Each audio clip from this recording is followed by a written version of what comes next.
This week on Waxing the Porpoise, G-Baby and the usual suspect Steve once again call upon cinematic salamangkero and linguistic maven Chris from Channel 83 to cross-examine the 2001 documentary Murder on a Sunday Morning.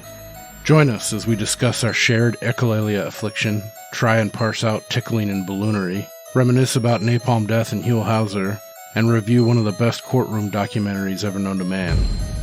And I just looked at him and I said, I always enjoy a cigarette before sex.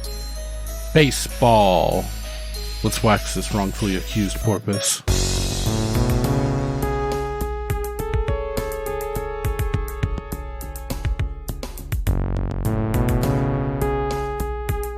Chase, don't do that.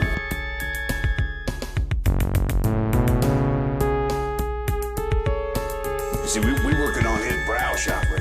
We're just in back of the crown chakra.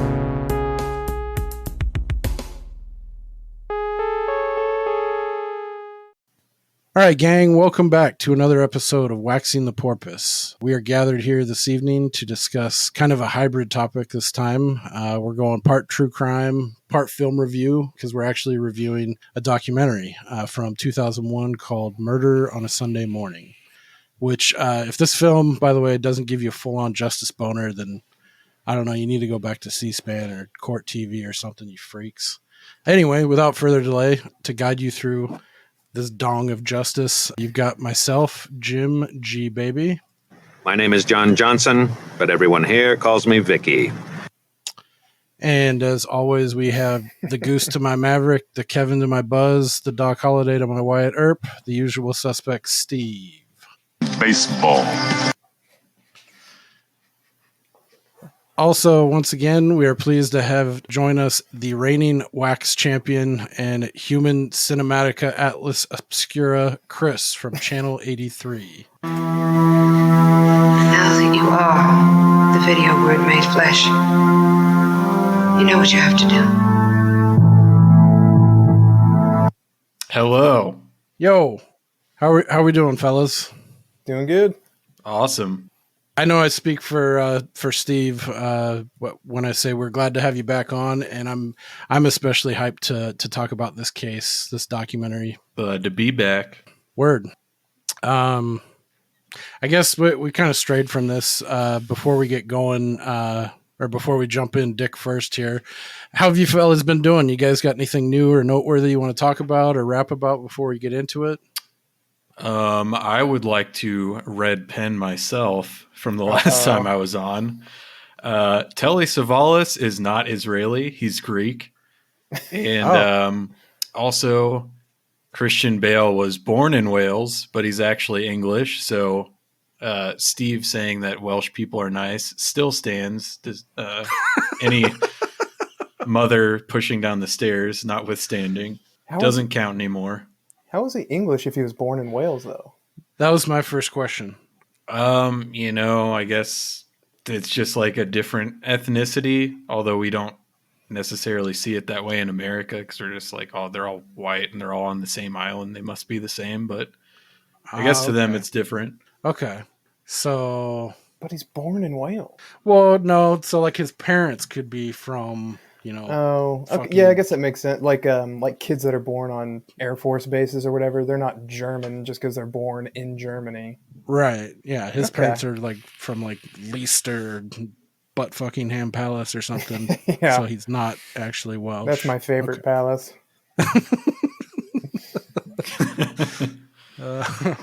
Have you guys seen anything particularly good recently or dog shit? I've been watching a lot of Westerns since the last time we were talking, so that's been pretty good. Oh, yeah, I did watch McCabe and Mrs. Dog Shit, as Steve calls it. God, I cheated a little bit because I saw your letterboxed, and I was like, oh, fuck, man, I have that to look forward to. As much as I would like to settle the argument between you two, I think I kind of just fell in the middle. I just thought it was pretty boring with some technical errors with the audio. I did not really get a message movie vibe from it like Steve did. I mean, when you guys were talking about like the racism, you're just talking about like the stuff they're saying about like the Chinese rail workers, right? Yeah. That's what I was assuming. I mean, that's just like pretty standard for Western movies, so I didn't really take anything from it. It was just boring and way too long. Well, since you don't agree that it's a message movie, I'm going to take that as a win for my side. So do with that what you will, Steve. All right, reject that, and I disavow anything you just said. I would say I'm probably closer to I reckon Steve. you better suck these balls. What was that? Sorry, I missed that last part. Oh, I would say I was probably closer to Steve because I didn't it's a really stupid like movie. it. Yeah, it was just whatever. All right, whatever. Before we get in, I know you like a lot of obscure stuff. I got one for you. I'm trying to see if I can stump you, Chris. Have you ever seen? It was I can't remember where the fuck I saw it. I think it was like the Sundance Channel, like randomly, but it was a BBC Two production, and it was called Screen 2, which what I've come to understand is it's kind of like an anthology, but there were almost full-length movies where like each episode, one of them was from 1993 starring Ralph Fiennes, called The Cormorant. Have you ever heard of or seen I've that? only heard of it because you've mentioned it to me before a long time ago on Discord. Yeah. That's right. Okay. I just found it again because it's super fucking hard to find, but I just got on like the Hoopla train. I think, Steve, I was telling you about that. It's similar to Canopy, where if you have a participating public library and you have a card, you can log in with your card and you get like, audiobooks, movie rentals, all kinds of free shit that you can stream too. And it's on Hoopla. So anybody listening that's a fan of really obscure, like weird, cursed kind of pictures, The Cormorant is on Hoopla. Like an earlier, like really oddball role for Ralph Fiennes. But he kills it, and it's a fucking cool movie. So I highly recommend it. On the note of obscure shit, this is a possible red pen for you, or just like correction. I think at the end of the last episode, you were talking about some movie and you were saying it was Juliette Lewis and Brad Pitt, and there's like a scene in Chico. Yeah, and I have come to find out too. I was talking about it with my wife because she's the one that introduced me. Are you talking about Stolen Innocence starring Tracy Gold? Tracy Gold, that's the one. Yeah. Yeah. Because when you're saying that, I was like, that sounds fucking familiar, but obviously I wouldn't recognize Chico. So I looked it up, and then on IMDb, sure enough, that was shot in Chico. Yeah, they shot it at the old Thunderbird Hotel and Lodge. Yeah, I remember hearing about that. Well, I can't remember too now. I forgot. What is Tracy Gold from? Was she from Growing Pains or? Yeah. Okay. I couldn't remember. I think that was the Seavers, right? Yeah. Yeah, that's Growing Pains. Yeah. She was Jesus Freak. What's his name? Kirk Cameron. Yeah. Jesus, man.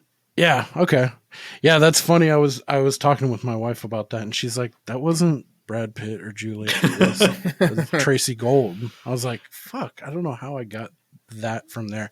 I think it's because we were on a streak of watching those kinds of movies, and we may have just gone from like California to that, and I just had it stuck in my head for some reason. But, yeah, the guy in that movie's name is actually Thomas Calabro, and his most popular movie is Ice Spiders. So that sounds not Brad Pitt. That sounds pretty rough.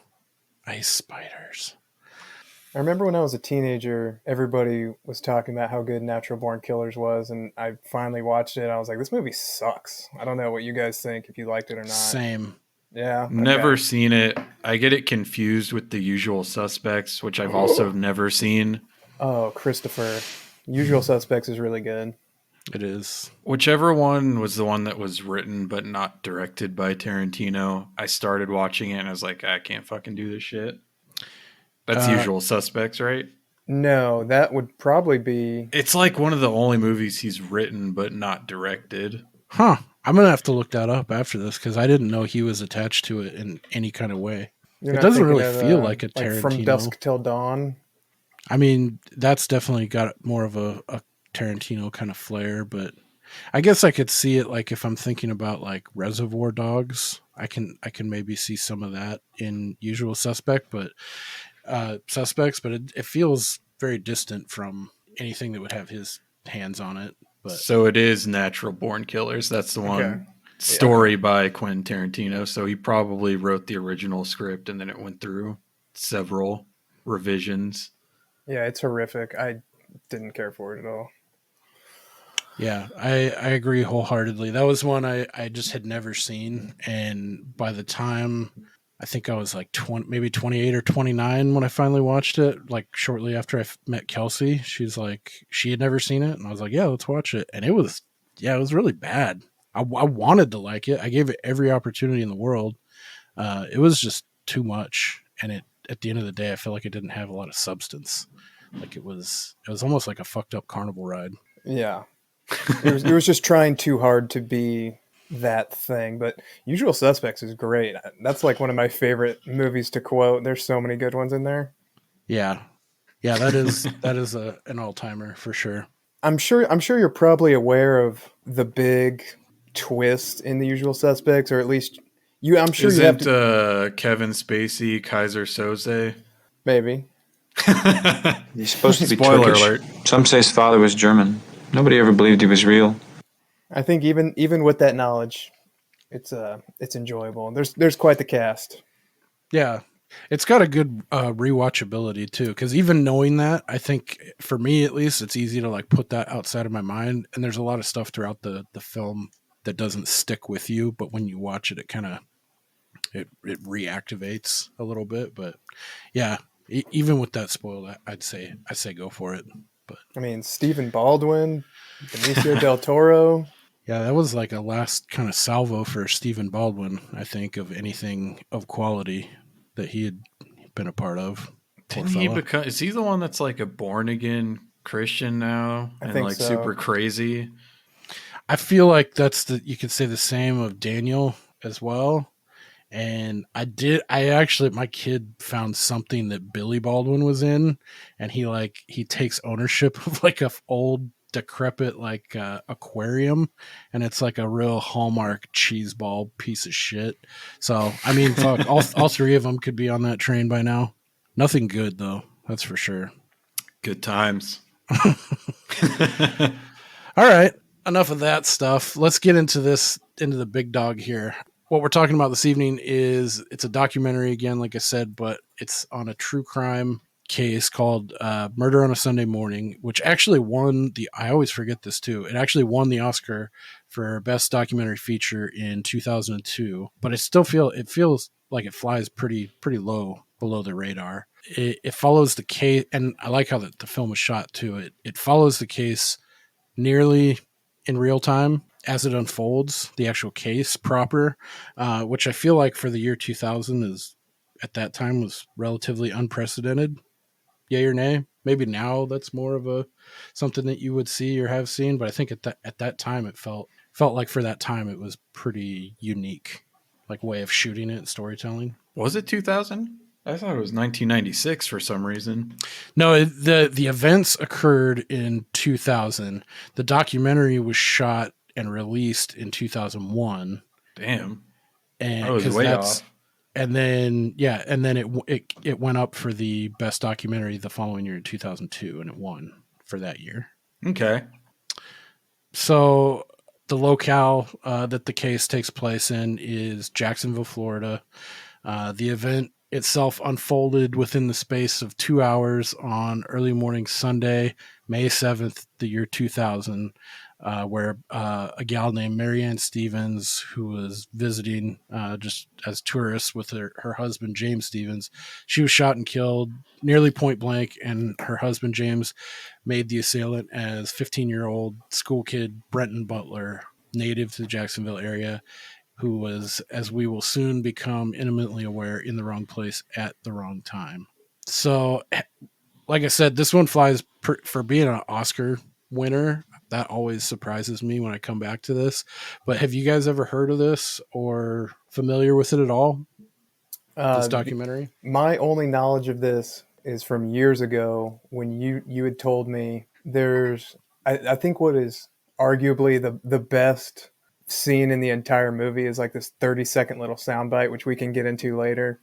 But you told me about that, and I went and looked up that little clip, and I don't know why, but I don't think I ever ended up watching it all those years ago. Because this was like a decade ago. I probably recommended this to you. Yeah, and I just never watched it, and I was thinking when I watched it yesterday that it might come back, like the memory. I had no memory of ever seeing this before. It must have just been that little sound bite.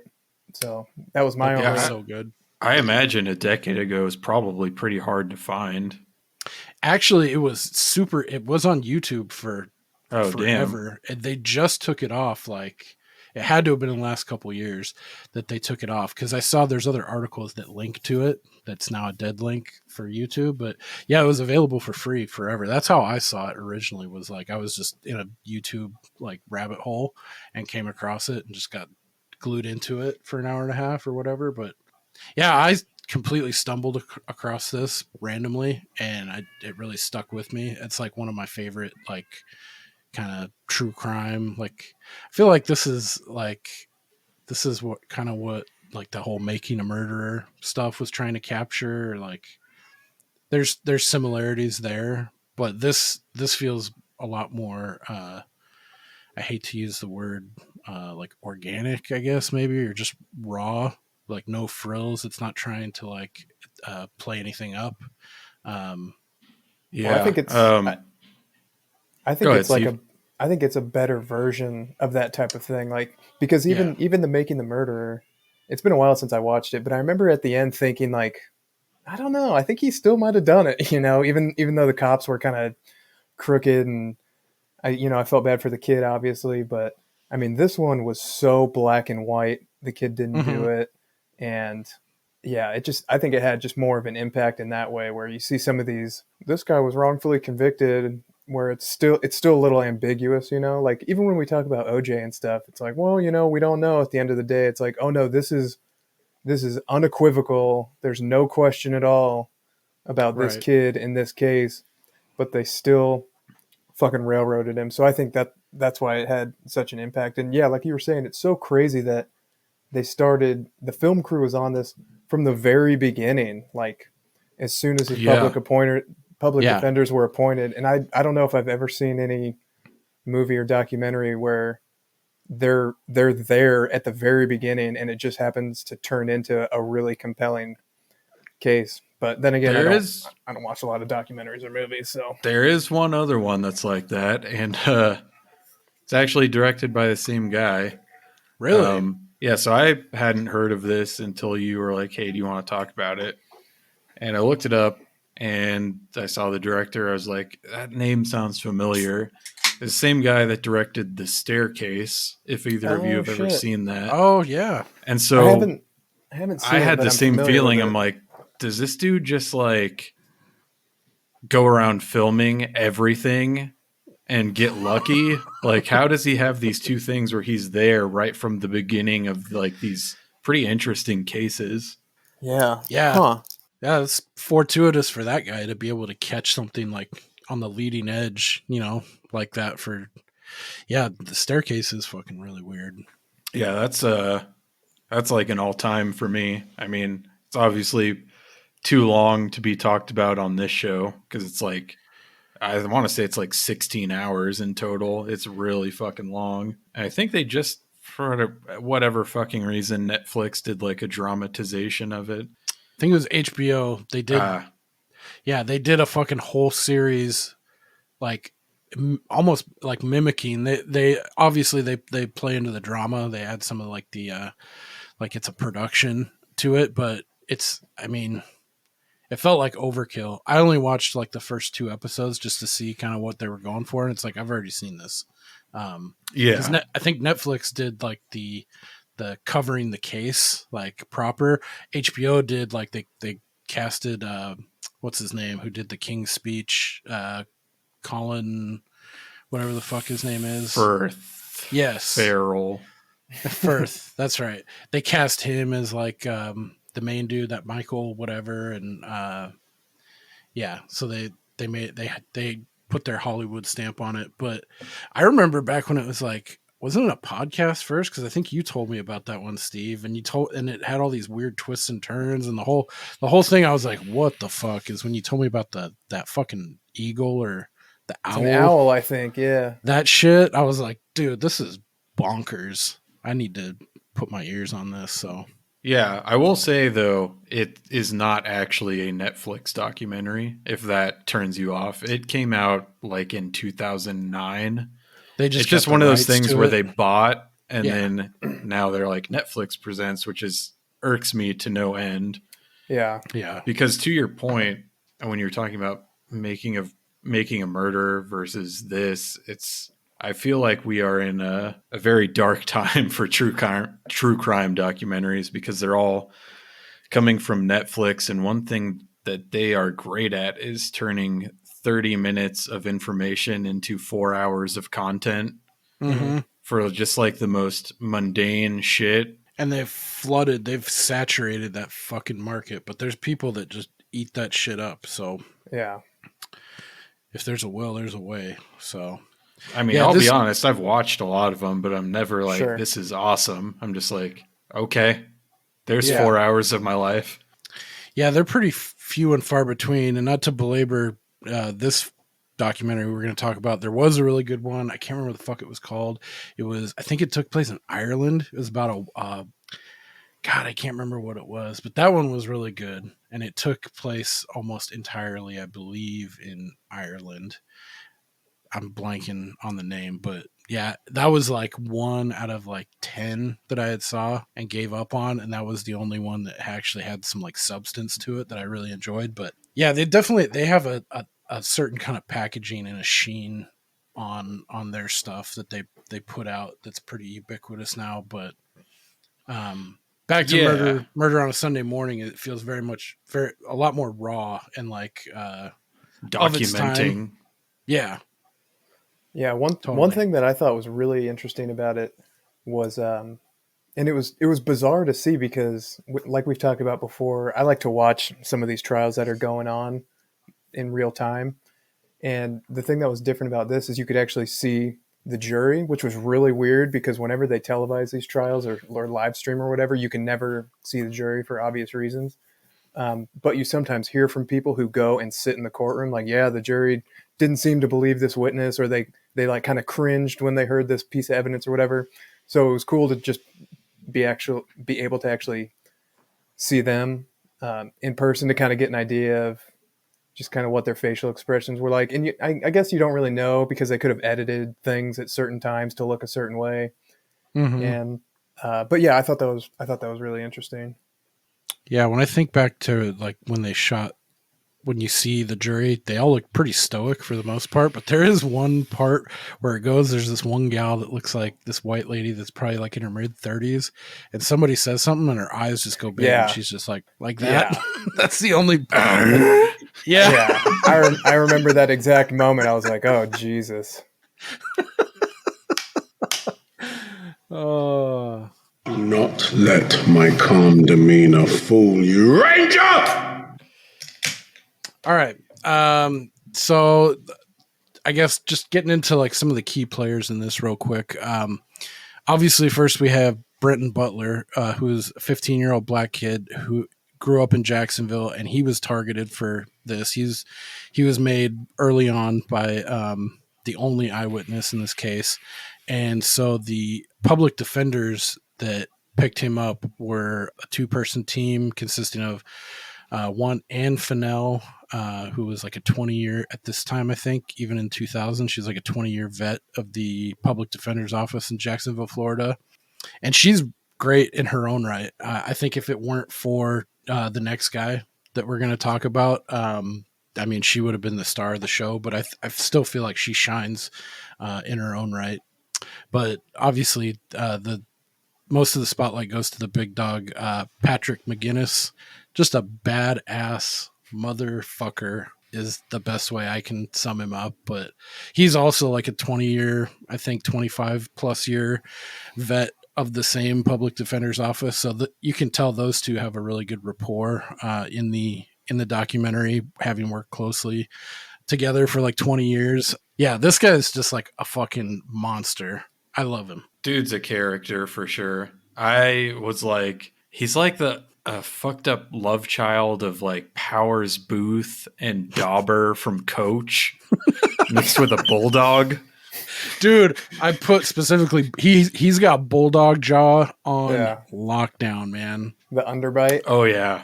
Some of his facial expressions, like when he sets his mouth, like okay. Like the way that was his fucking okay. Dude, I loved his affectation. I thought was so effective, because you sometimes see those lawyers who get up there and they think it's like the fucking 1930s in the South, and they're like dabbing themselves and being so overly theatric. But he was so subtle that, you know, he's just leading you down the path and, you know, laying traps for these people who are fucking obviously lying.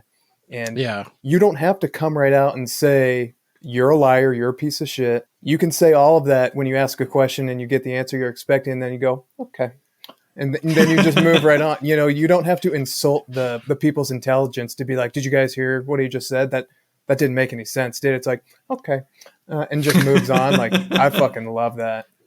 Yeah. And I think his little okays just hit me every time. Yeah. And I think public defenders they have a bad reputation sometimes from people who aren't really in the weeds on that type of stuff. Those are some of the best fucking lawyers you'll ever find, because they're in court all day, every day. You know, most attorneys don't spend very much time in court, but public defenders do all the time. And I don't understand. I mean, because to be frank, most of their clients are guilty. That's just a fact. So I don't know how you don't get jaded after a 30-year career where, you know, this kid's file lands on your desk and you're like, okay, I guess, you know, because even if you are guilty, you still deserve an attorney in the system that we have in this country, which is great, because God forbid you ever find yourself in the crosshairs of some prosecution where you've done nothing wrong, but the public maybe thinks you did it or whatever. You're going to want that fucking attorney. So I don't think it can be overstated enough, the job that those guys do and how important the shit is. Because I mean, those guys could be the only thing keeping you from being locked in fucking prison for the rest of your life for something you didn't do. Yeah. So, and this dude in particular, like, you can tell that not only like you said, is he in court all the time, but it's his fucking life. Yeah. Like, from what I can tell, he doesn't have a wife or kids. I did notice a ring on his left hand. Yeah, maybe it was just a different time for documentaries where it was like, let's keep her out of it or whatever. But there's this one scene towards the end where he's like in his living room and his windowsill is just like lined with suits that he's going to be wearing in court. Yes. It's like, this guy is a serious professional. Like this, he sleeps, eats, and breathes going to court and fucking people up. And he's smoking inside to make sure all of his nice shirts get that even coating of cigarette smoke. Yeah, just fucking smoking darts and. So I don't know if you guys looked into him at all, but he actually died 2 years ago. I did. Yeah, I saw that. And if you read his obituary, I think it mentions a wife, and it mentions his son, who it says is his favorite person. I thought that was sweet. Yeah, that's. I didn't know that. Sad.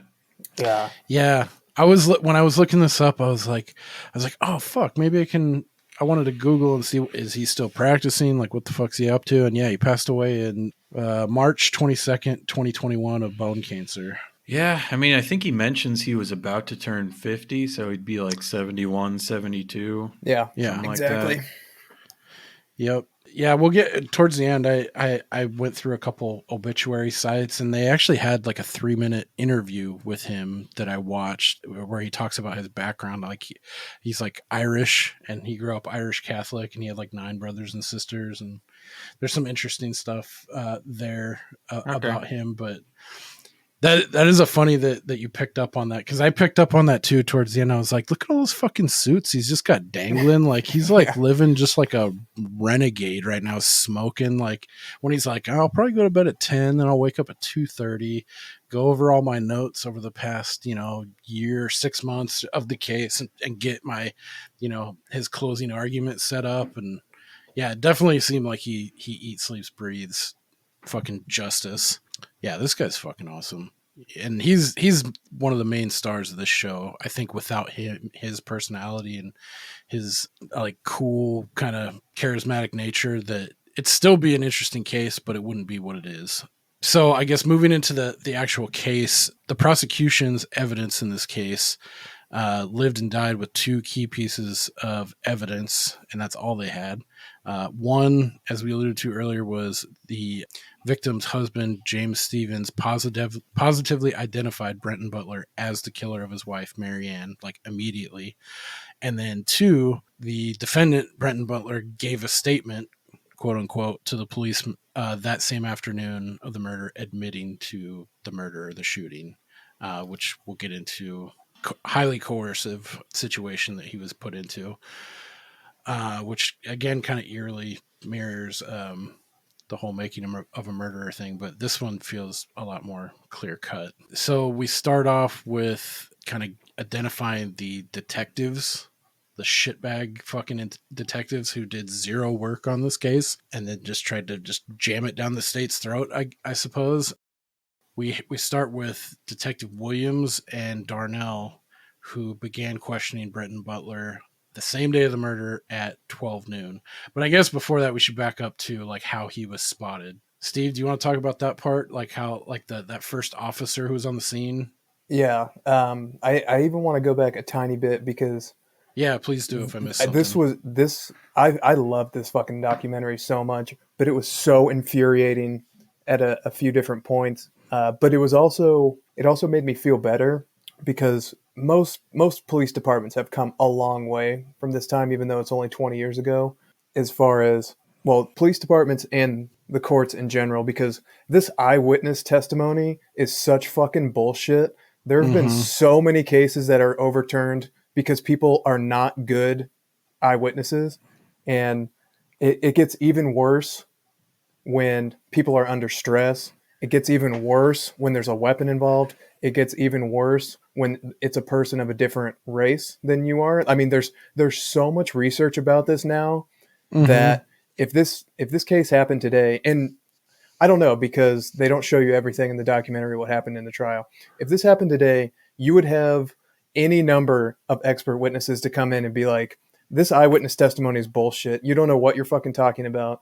And I mean, this is a perfect example of it. The guy was 2 feet away from him, and spoiler alert, the guy they end up catching for it in the end looks nothing like the kid at all. Zero. So, eyewitness testimony is horseshit. There was a case not too long ago. I wrote it down because I thought you guys would like this. There was like a fight outside a nightclub back in 2010, and this guy in Texas, his name was Aaron Shearhorn, was stabbed to death outside of the nightclub. There were 6 eyewitnesses who all identified this one dude. Every single one of them was wrong. It wasn't that guy. He went to prison. Damn. He ended up getting out. But you have 6 fucking eyewitnesses, and they're all wrong. And some of it is psychological, where you're under stress, you key in on certain things. But then the more nefarious part of it is some of it you can be tricked into identifying somebody. So, they'll show you a 6-pack of pictures, and sometimes they'll point at one guy and then they'll say, do you recognize anybody on this? And, in your brain, you're like, well, it's probably the guy they just pointed at. And yeah, that kind of looks like the guy. So there are tricks that they can do to get you to identify the person that they want. Or they'll just show you a picture of a guy. Like, does this guy look familiar? And you're like, yeah, I guess. And then they'll show you a lineup and it's like, oh yeah, well, I recognize that guy because he's the guy you just showed me a picture of. So the eyewitness stuff is such bullshit. If you look at the Innocence Project, where they've overturned like 100 convictions from DNA, shitty forensics that we've talked about, which is junk science, horrible eyewitness bullshit. So many of those are just misidentified people. And there's so many examples. There's a ton of fun anecdotes out there that you can find that they do in like law school or criminology classes, where just in the middle of class, they'll have 2 people come in and sort of act out like a pre-planned distraction, or they'll fake like a robbery, or there will be some act that's put on, and then they leave. And then the teacher will ask the class like, okay, who saw what? And they'll ask them all these questions about it. everybody's fucking wrong all the time. And that's under no stress at all. You know, imagine somebody points a gun at you, shoots your wife in the fucking face. Yeah. You're not going to remember it. Anyway, we can get back to the eyewitness stuff later if you want. But well, I mean, the way the dude was picked up was two cops in a patrol car get a call over the radio that says we're looking for a black male, you know, such and such height and age, and one of them is just like, I don't know who. I mean, all they said was black male. It could be that guy over there, and they go and get that guy over there. That guy, yeah, and then they bring that guy over there to the dude's wife, and probably in his mind, he's thinking, well, they brought him here, so they must have some reason to think that it was him. And he's just like, oh, it was that guy. Yeah, that's him. So yeah, he's probably not thinking about the shirt that he wore, which comes up later in the case, or like, you know, having a good idea about height. It seems like he was a little bit shorter than the actual killer. Like those kinds of things, I'm sure he was running on just like pure emotion at that point and seeking like immediate revenge and like, oh look, they presented someone to me. It seems like, you know, so it would have been easy for him to just make that snap judgment. I'm wondering if you guys noticed the same thing I did, where well, first of all, the female public defender had a problem with them picking the kid up. I didn't really have a problem with them like, hey, we don't know what's going on or who's around. Let's ask this kid if he's from around here, if he knows anything. I didn't think that those cops who picked him up thinking he was actually a suspect. And there was a moment where they bring him back, like, because they were talking about like, okay, this person was just killed in broad daylight. There's nobody around. They were canine cops, and one was going one way and one was going the other. And they're like, all right, well, let's bring this kid back if he knows the area, if he possibly saw anything, if he's around.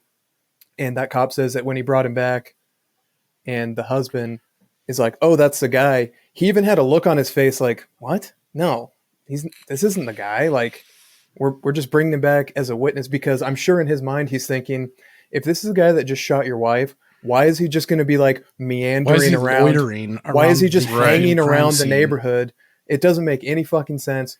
But there was just a moment where I saw a look on his face that was like, really? Are you sure you think this is the guy? Because then once they have that, then they're kind of not locked in. Yeah. I mean, in a perfect world, you would think like, okay, thank you for your identification. We are going to thoroughly vet this and do an investigation. Right. But I mean, this was the next thing that was so fucking infuriating, because like, people give defense attorneys a hard time because they're defending bad people a lot of the time. It's like, okay, their job is not to get guilty people off on technicalities or whatever. Their job is to advocate for the client, right? Whether that's defending them to get an acquittal, or if they have a client that they know is guilty, to just mitigate their sentence, right? To go from like a death penalty to a life, or to just get them the best deal they can, because that's the only person who gives a shit about them at that time, right? The prosecutors, their job is to advocate for the truth. It's not just to try to get a conviction, which is exactly what happened in this case, which was so fucking annoying, because when they got the positive ID, they're like, great, let's get a confession out of him, and then we'll lock this shit up. We don't care if it's true or not. Imagine if they had went to talk to his parents and they were like, no, he just was sad. He sat here and watched a movie with us until 5 minutes before you picked him up. You know, how fucking embarrassing would that be if that's what happened? But they didn't bother at all. And I think there are times where the police are unjustifiably criticized for not running down every crazy wild goose chase, like every wild theory. It's like, well, no, there's only so much time in the day. We can't run down every single, but this was such an egregious example of, we didn't even do the fucking bare minimum. Yeah. Because there are so many people who falsely confess that you need to corroborate that information. Like, there have been like 10 people who confessed to killing John Benet Ramsey. It's like, okay, that's great, but it's meaningless alone.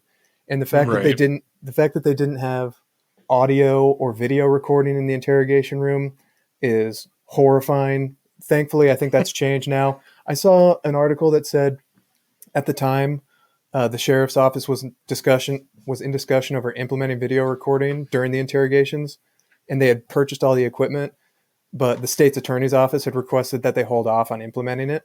Like, why? Because you're doing dirty shit.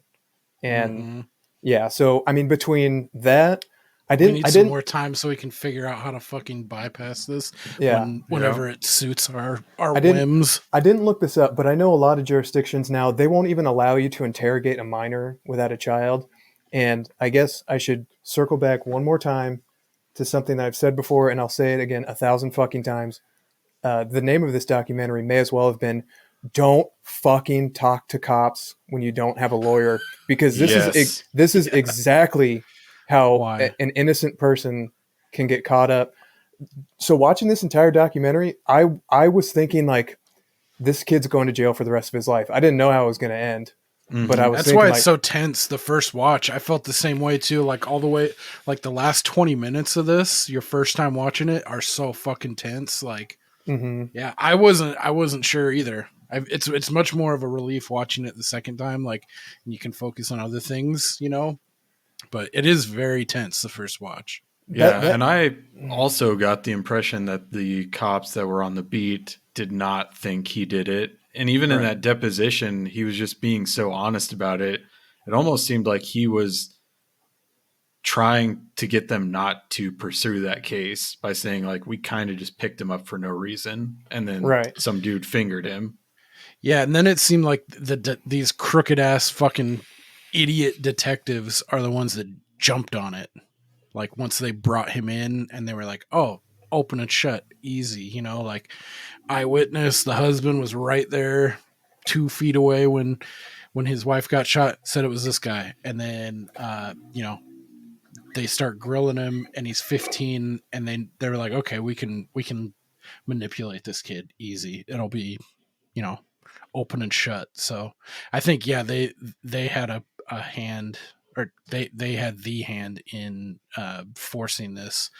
And as Pat McGinnis shows masterfully, he dissects them basically on how shit of a job they do, and didn't even do the bare minimum of police work. Like, it's so ridiculous, like how little they actually did. And it's funny because he does embarrass them on the stand. Each one of those detectives, like, I love that. And I loved his analogy talking about, what did he call it? I don't know if I wrote the note down, but he's like, this is when you have to, what I call discipline. Yeah. He's like, it has the chastening effect on witnesses. Yeah. Yeah.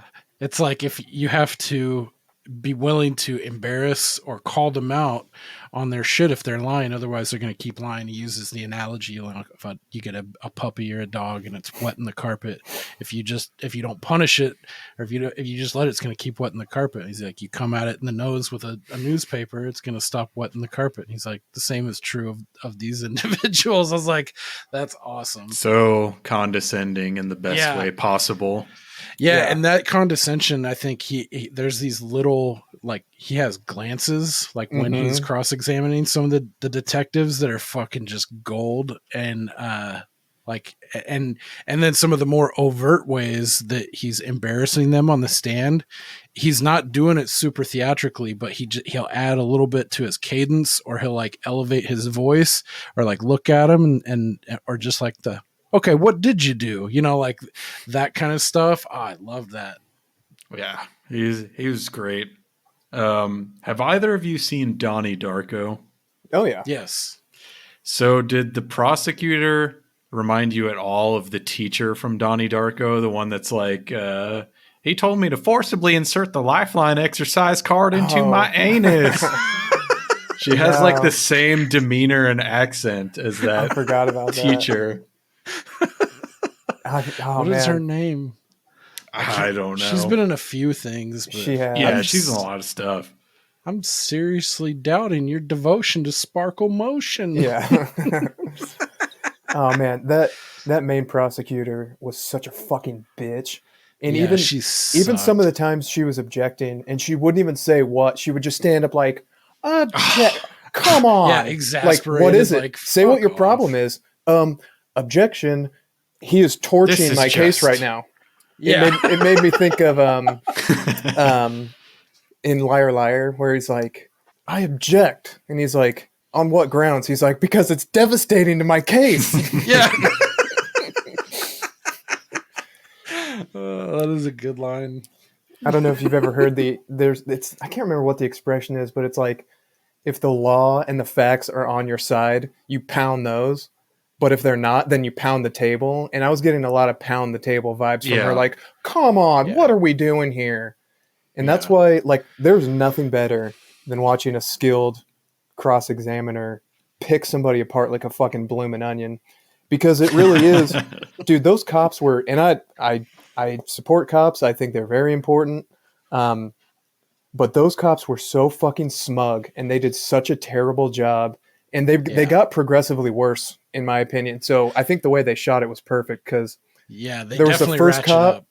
The first cop, the like John Smoltz looking guy, the bald one, he just kind of seemed incompetent, right? And you could that's an understatement. That was Detective James Williams. Yeah. He's like, oh fuck, he's irritating, but he's the least like chip on his shoulder. He does have a couple moments, but he's definitely the least chip on his shoulder. Fucko. Just fucking dumb. He's dumber than a bag of hammers. Jesus. Yeah. Well, that's what terrified me too. Like, this is the lead detective. Yeah. Well, and you could tell by the way he was answering the questions towards the end, like, yeah, we could have done better. He was conceding that. Yeah. That the last guy was like so fucking arrogant, and he just had this like shit-eating little grin on his face the whole time. You love to see those guys get taken to task. And I don't know if there's ever any recourse for these completely unjustified like political prosecutions, but I think the prosecutors, even more so than the cops, in my opinion, because if the cops are doing shitty work, you can punish them, but ultimately it's up to the prosecutors to decide to take this fucking case. And they could look at it and be like, well, we've got an ID and a confession, but you guys didn't do a good job at all, so we can't move forward in this prosecution. So sorry, if you were to do a better job, we could. But the fact that they still did is horrific, and I think they should be held personally accountable. And I mean, back to the fact that this guy ID'd Brenton Butler. I mean, you don't want to kick someone while they're down. Obviously, I feel bad for the dude because his wife was murdered by someone. But he said that Brenton Butler said, "Give me your pocketbook." Yeah. I was like, he didn't say that. Yep. No. He didn't say that. I was thinking the exact same thing. And he's talking about derringers, and it's like, dude, were you fucking born in the 1870s? Like, what are you? Well, and when they were trying to impeach him on things he had said previously, he kept referring to, well, this is what I said in my deposition, right? So he's not testifying what he remembers from the incident. He's testifying to be consistent with what he said before, which that's not the way it's supposed to work. Like, right. Like, whatever you say in your deposition is like ironclad, and I just need, it's like, this is a paper, I'm referencing that, I'm just doing it again in front of you all and this jury, I picked up on that too. It's like, and even then he crosses him up, like he sounds like a befuddled fucking idiot, as do a couple of the detectives too. They just like, they don't even have they aren't able to articulate things, especially the first guy.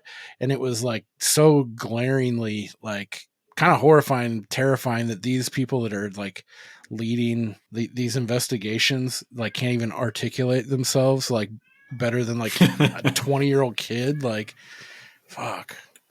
Yeah, and they're supposed to be trained how to testify. Like, not only are they doing a horrible investigation, but they're horrible witnesses too. And the second guy, who kind of looks like Dusty Baker, not to make everything a baseball analogy, the Detective Glover. Baseball. Yep. I don't know. I can't remember if McGinnis said it explicitly or just kind of alluded to it when he talked about, so you took this kid alone who you suspect of killing this woman in cold blood out into the forest alone where it's dark where he's the only person who knows that there's a gun out there somewhere. That doesn't make any fucking sense if you think, I'm going to take this guy out here so where he knows where the gun is, he could find it and easily shoot and kill me. That doesn't make any fucking sense. Yeah. Yeah, it's like if the whole time with the gun in the woods thing, I was like, if you just want to find it, give like 5 cops some overtime with metal detectors. Like, you're going to fucking find it if it's actually there. Yeah, if that were something that had any fucking credence, I picture immediately in my mind like a drone shot, and there's like 10 officers and like a couple forensic fuckos and somebody with a camera, and they've staked off a particular like area, like a wide perimeter, and they're combing through that motherfucker. Right. You're not going to take this kid, a 15-year-old kid, with this big ass strapping dude who in the dark is by himself, and his other officers are at a point where they have plausible deniability. They can't exactly see, but they can say, you know, like, yeah, they took him out in the woods and they were looking for the gun. But anything else that happens within that realm, you know, is off the table. You're taking that officer's or that detective's word when it's like, yeah, we just looked for the gun. No, I didn't punch him in the stomach and fucking punch him in the face, you know, and like intimidate the fucking living piss out of him. And yeah, there's a ton of like, even with that, like when he's like, you said he admitted to throwing the gun. He's like by the roadway. And he's like, so did he, I'm assuming he threw it with his arm. He's like, and he's like, he doesn't seem guessing, certain. But sure. Yeah. And he's like, he didn't kick it. It didn't grow wings and fly away. So the inference is that he threw it. Right. So I was taking it as like, okay, if you're on the roadway, here's this area where he's the perpetrator's taking you to, and he throws it, even if he leads you off a little bit or doesn't know exactly, and he's wanting to show you the general area. If he threw it by hand, it can't be that fucking far. So you should have been able to find it. And on top of that, like they do keep calling it woods, but it's not really the woods. At least from what I could gather from watching it. It seemed like the hotel, like just like maybe 2 lots butt up against each other, and they've just sort of let the trees grow in this little like half-acre patch. Yeah, because this is within the city of Jacksonville. It's not like that. It's like this Ramada is out on the outskirts, out in the woods. So yeah, that's a good point too. It's probably a couple overgrown like patches of land that imagine paved over. Imagine like even if they did find the gun there. That doesn't mean he left it there. You know, it's just one more thing that they're just trying to build. I mean, who knows? Maybe because they didn't reveal it in the documentary.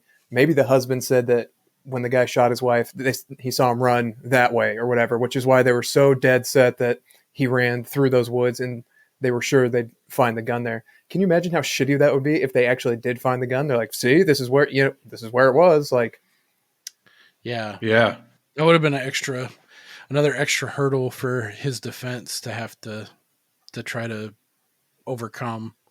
But yeah, like that timeline too is like when he's at this Ramada Inn, he shoots the wife, supposedly takes her pocketbook, and then runs, throws the gun, either goes back home to feed his dog, and then comes back to the same general area to be calm, cool, and collected, and picked up by a couple officers and saying, yeah, I'll go over there. No problem. Right? He wouldn't be like, if he was even there in the first place and had committed all this, why would he go willingly? Wouldn't he be like, oh no, I'm just about to go into work, or, you know, like all of these things together. It's like, well, it's the literal definition of reasonable doubt, which is there's a fact of the case which is much more consistent with innocence than it is with guilt. Like, why would he get away scot-free, go home, go into the laundry room, like that lady said, and then immediately come right back? Like, yeah, it does. Yeah. I also just remembered that the husband said that the guy that shot his wife was wearing short pants. It's like, yeah, and he's from it's like a different era. I would question the whole like it was an over under Derringer. Yeah, it's like, you know, if this person that shot your wife is a criminal, like they're probably not going to have like this gun that's not super common. They're probably going to have like a Glock 19 or something that's just like floating around out there. They're not going to have like this specific signature weapon that you would have to go out of your way to go and get. Right. A musket. Yeah, that's a good point.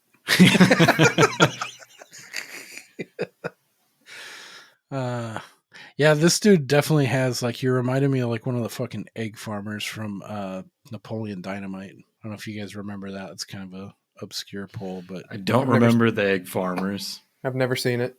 That's like one of the funniest scenes for me in Napoleon Dynamite. So also with what we just left off on, to me, if I were like one of those detectives, wouldn't you be thinking like, this seems pretty fucking thin, you know, like we need to start investigating this case. But instead it was like, okay, this is the case right here. And they just pushed full throttle on it, but they half-assed other things about like, okay, if this is the guy, like Pat McGinnis fucking shines a light on, like he's like, did you question the parents? Did you knock on any doors of the neighbors? You know, like around that time between 7 and 9, these critical 2 hours when this happened and he supposedly absconded and came back, like the level of due diligence, it was less than zero in this, which McGinnis masterfully paints and uses to embarrass these guys and makes clearly evident, at least obviously to the jury, it was. Yeah, I mean, Brenton Butler's alibi was that he was at home and then went to Blockbuster to turn in a job application. They checked neither his home nor the Blockbuster. Mm-hmm. So it just seems like they didn't give a fuck. Yeah, they were full bore on like, this is the guy and we're going to fucking just make it work, make it fit. So bringing in the second detective, who I thought it was interesting how subtly that Pat McGinnis made everyone aware, okay, this guy who they brought in, his daddy is the sheriff of the Jacksonville sheriff's office, and he just recently got promoted to detective, and then McGinnis is like, when he's talking to the camera, candidly, he's talking about this is like a specialist that they brought in for pure intimidation factor to like. One thing I was unclear on is, I think it was during his closing statements, McGinnis is like, he said that detective's last job was college football. So was this a case of just like pure nepotism where he was working in a completely different field? It seems and like he just like immediately became a homicide detective. Well, I think that's what it seemed like to me. Like maybe he was just like a beat officer, and then I think maybe his dad promoted him for this case. Well, I think his dad became sheriff and then hired him as a deputy. And then I think shortly after that is when he became a homicide detective. I think there was a gap between dad becomes sheriff, he gets hired on, and then he becomes he became a deputy for like plausible deniability of like, oh, he has a background in law enforcement. Yeah. Let's promote him to homicide detective. I love that question McGinnis asked. I can't remember which of these Keystone Cops it was, where he's like, so he told you he was going to Blockbuster to get a job application, right? Like, yeah. He's like, why would he need to go get a job if he found this new career of armed robbery? Yeah. Yeah, that was good. That was one of the most confusing parts. So later on, we find out that the woman's purse has like $1,200 in it, and it's in a dumpster 9 odd miles away. Mm-hmm. I was just really confused about why did the person that killed her not take that money? Well, I think when the guy found the wallet or the purse and reported it to the police, and Jim, tell me if I'm misunderstanding this, he claimed there wasn't any money in the purse. So either he took it or it was already taken. But I think the husband told the police that there was $1,200 in cash in the purse because he would know. Yeah. I don't think they ever clearly state whether the cash was in there, because McGinnis, when he's talking, he's like, I think he says the word like supposedly there was $1,200 in the pocketbook, or there was. And then, so yeah, I that's not definitive whether it was actually or if the can collector took it out, or what the fuck happened to it. So even just the location of the purse, which they find the next morning or whatever, but they pick the kid up, 2 hours after the shooting? Is that right? I wish I had like a timeline. I can't remember the timeline when they pick him up. I know that their main contention is it happened between 7 and 9. Yeah. And so, but I do know that by noon, Brenton Butler was at the Jacksonville Sheriff's Office getting his first intake or interrogation with the first guy, Detective Williams. And then later on, it was like 5 o'clock when they brought in the specialist, the other dude, God damn it, Glover. Yeah. I mean, just between 9 and 12, so that's not very long. But even still, McGinnis says it was like 9.5 miles. If you were on foot, he didn't have a car. That's like, I think I did the math. It's like a 3.5 hour, 4 hour walk one way. Yeah, exactly. So the math doesn't add. No.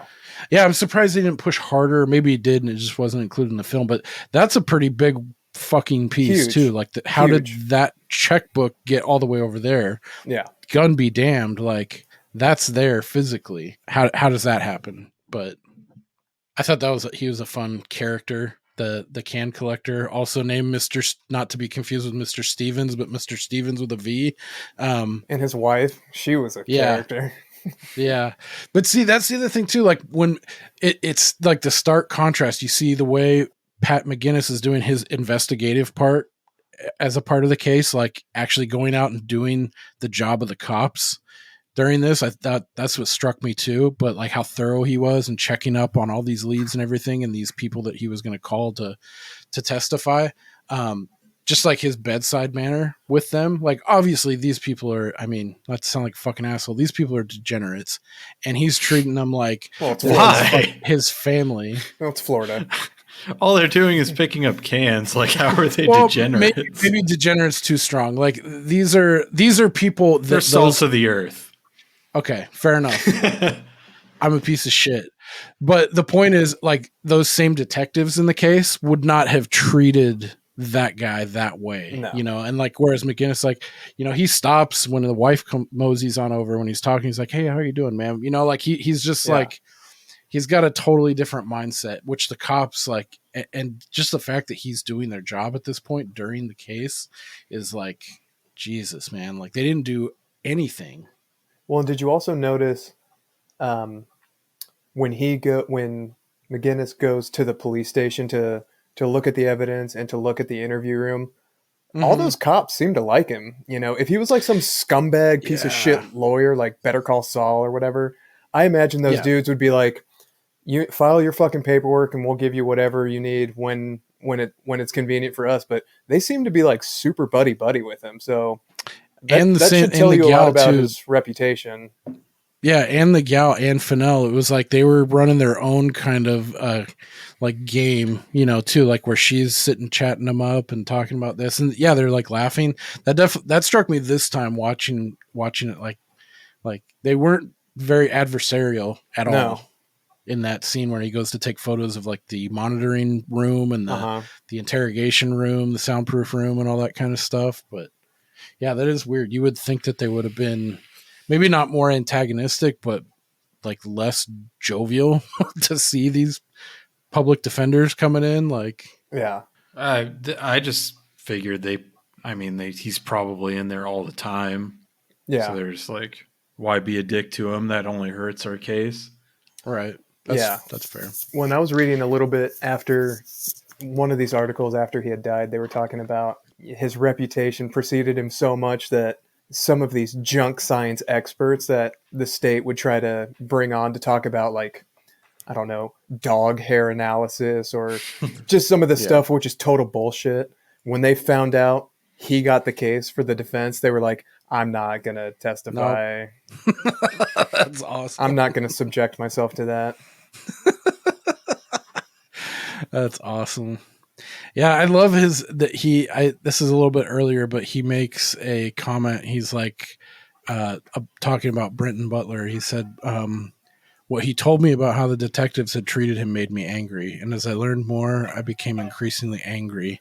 And he's just like this smoldering, like rage of justice that he's got this monster under control, and the way he's able to let it out subtly and control it throughout this trial is what sets him apart for sure.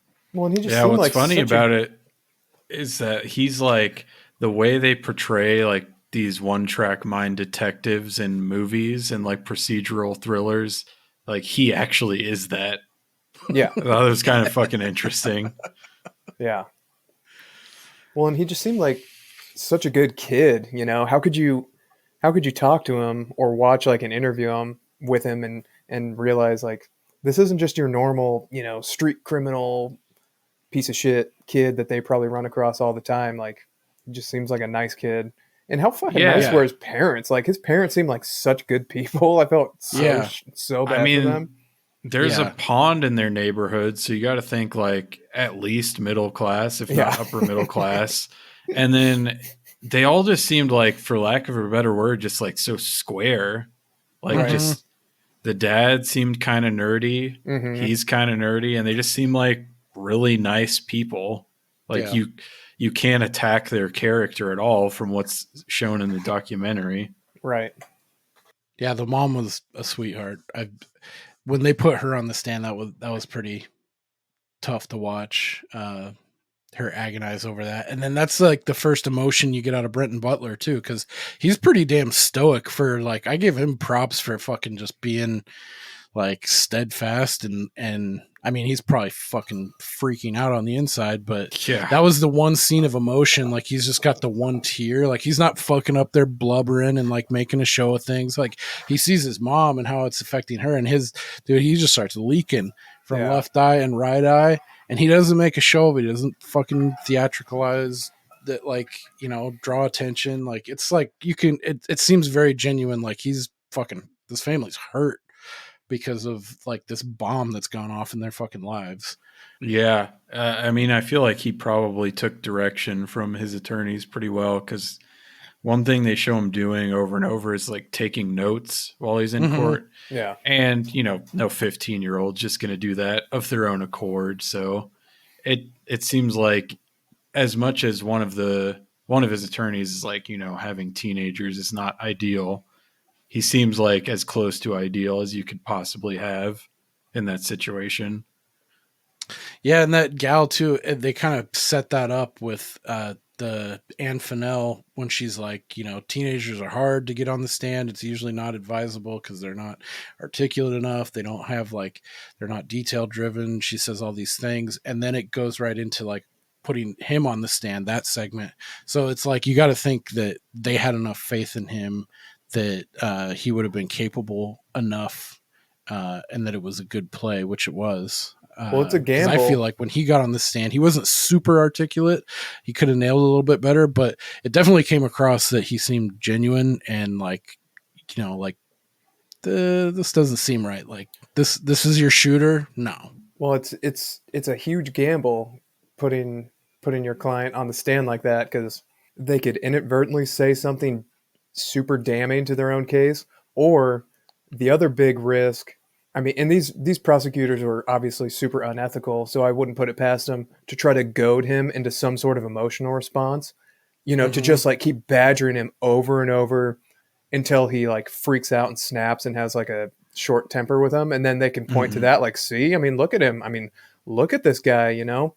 So, yeah, I mean, that's a risk you take with anybody who gets on the stand, any defendant, and to be a kid, let alone a kid who was already coerced into confessing, that's super dangerous. But yeah, they must have assessed him and been like, he's such a good kid. If we put him up there, it'll humanize him, and they'll be able to see that he's not just this nameless or faceless person who's sitting there.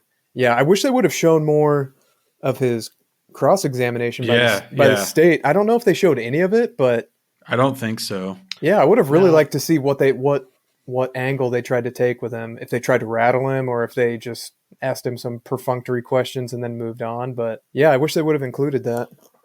I was thinking that too, and hearing the little that we did of the lead prosecutor gal, it had to have been just dog shit and just terrible. Not I mean, I hope. I mean, if it would have been more, you know, worked in their favor, I feel like they would have included it. So yeah, I just assumed that she just. I mean, she had nothing to go on, so yeah, it was probably just terrible filler that wasn't needed for the documentary. Just objecting to her own questions. Yeah. The old, isn't that what Depp's? Yeah. Yeah. Amber Turd. he objected to his own question. That Hilarious. Was awesome. Or he objected to the answer. It's like, well, that's not how that works because the answer already stands. You asked the question, dip fuck. You must have a goddamn IQ of 160. Yeah, I have no dog in the Amber Heard Johnny Depp fight, but there was I've seen a couple like mashups of Johnny Depp on the stand, and he's got a couple mannerisms that were pretty funny in response to that dog shit Amber Heard's lawyer, like some of his responses, like his facial features to some of the shit he was saying was pretty funny. But yeah, I watched a decent amount of that, and basically they both seem like pieces of shit is what I came out with.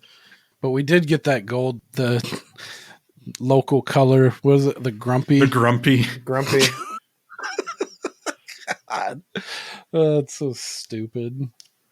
Oh, another point before. So I guess this kind of around when they call Brenton Butler's mom up to the stand, but it shows McGinnis goes to the house and he's kind of prepping or walking through before she's going to go on the stand and talking with the family, going over last minute details and such. And he says to the dad, what's he say? He's like, of the four of you guys in the Butler family. And he's like, and no offense, Andre. He's like, but I think she's cuter than you are and makes a better witness. Just like his little, his really dry fucking wit. I really, really endeared me to him.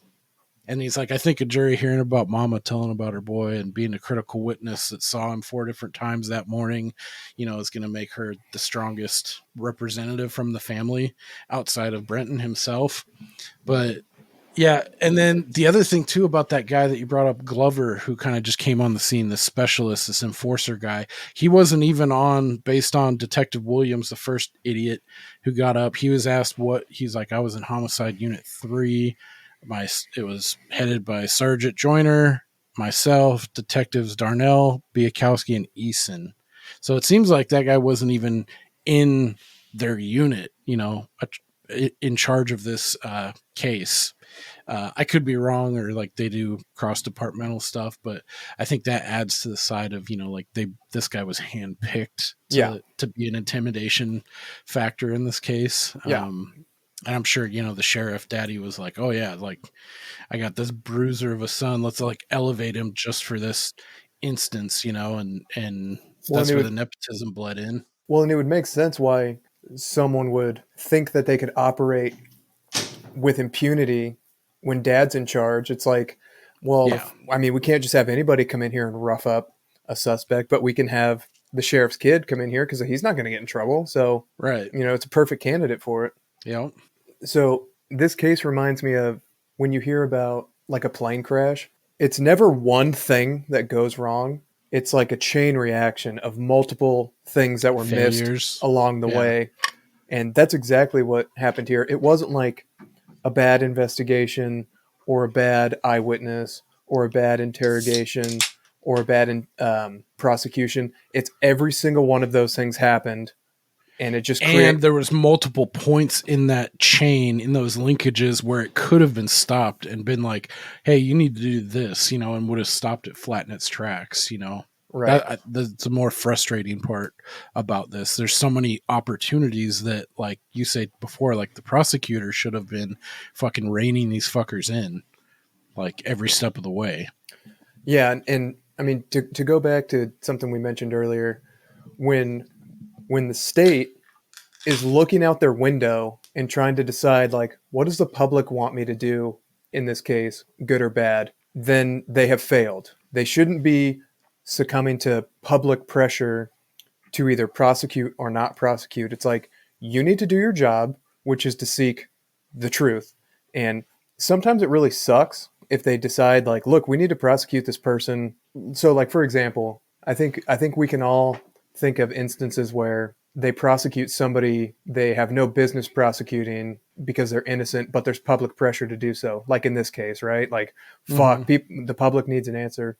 But the opposite could also be true where, you know, they're in a community where they don't want a certain person prosecuted for one reason or another. And they're like, okay, well, we're not going to do it because it's what the public wants.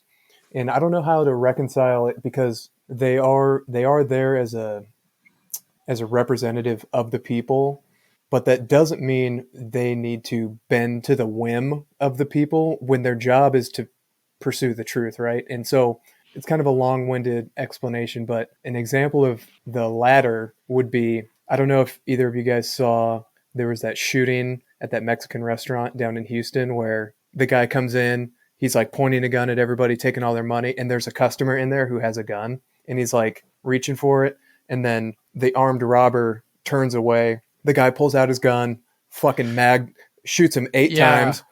Yep, all those 8 rounds are fine. Recently. All those 8 rounds are fine that he shoots at him because he's threatening everybody's life in there. But after he shoots him 8 times, he goes over, pulls the gun away from him, and domes him one more time when he's laying on the ground. That is the difference between a justified shooting and an unlawful shooting, because this guy on the ground no longer poses a threat to the people in the restaurant. So it's no longer lawful. I would argue that it's moral. Like, I don't care that this guy's fucking dead. So it'll be interesting to see if the prosecutors, based on public sentiment, are like, well, I mean, this guy deserved to die. It's like, well, yeah, but I mean, your job it's still to uphold the law. So if the shooting was unlawful, you need to prosecute it, whether or not the public approves of it. And if a jury acquits him, fine. That's fine. You know, if they want to send the message that, yeah, we're fine with this, will of the people, that's fine. But I hate when you see those prosecutors who are like, well, I mean, the law is one thing, but we're going to kind of just see which way the wind is blowing in the public and kind of go that direction. So, right. You're saying there should be a standard that you follow no matter what. Yeah, it's called the law.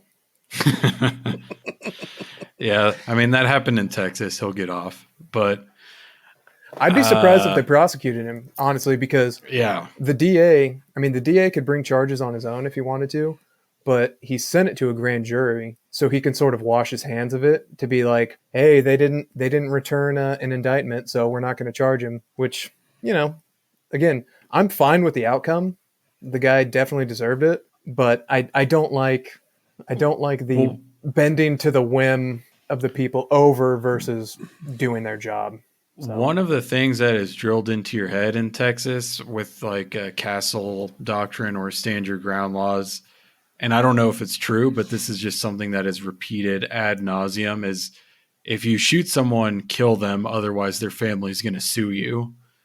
Yeah, that's one of those things that is repeated a lot, and I've heard that because I have a concealed weapons permit, and I have to get it renewed every now and then.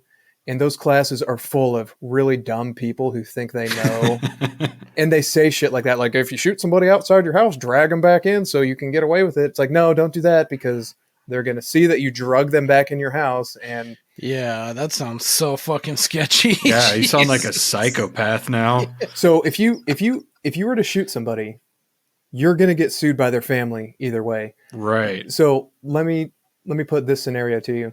If you shoot somebody, they survive, versus if you shoot somebody and they die, you're looking at 2 separate tiers of prosecutors that are coming after you.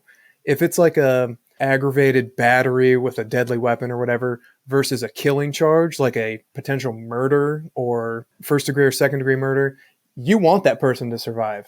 I mean, morally, you might not be worried if they die or not, but yeah, I mean, you shoot to stop the threat, right? So that's fine if you kill him, but the guy in the restaurant, he picks up the gun and then domes him one more time. It's like, there's no, and if anybody's listening and they're shouting at their radio, it turned out to be a fake gun, which is irrelevant to the shooting because he thought it was a real gun. So it's like some Raising Arizona shit. Never seen it. Oh, And he only robs stores Shocker. with like unloaded weapons because he says it's a lesser charge because he always gets caught. Yeah, I don't know if that's true though, because I mean you're presenting it as a weapon, so that might be another. I think the argument in that movie is that it's a matter of intent. Like obviously he didn't intend to kill anyone if he brings an unloaded gun. But back to something you were saying, was there like a public outcry about this case in particular? Because the way I see it, I mean, I don't know anything about Jacksonville, but it seems to be a reasonably sized city because I've heard of it. It seems like something it's a pretty that big would city, just I think. like happen every day, like someone gets shot, you know? Was this like a big thing in the media? I mean, they kind of alluded to it like a tourist was killed in town, and they were definitely playing up like the racial element too, like, oh, a white tourist from out of town gets killed by a black guy. Someone's got to answer for it or blah, blah, blah. I don't know if that's actually how it was because I couldn't find a lot of news coverage about the actual crime. Something suspect about people tourisming in Jacksonville, Florida. No shit. Well, they're from Georgia, so compared to Georgia. It's fucking Shangri-La. Like Jacksonville, god damn. You ever been to Branson? He's never been there. Remember that? No. All right. Yep.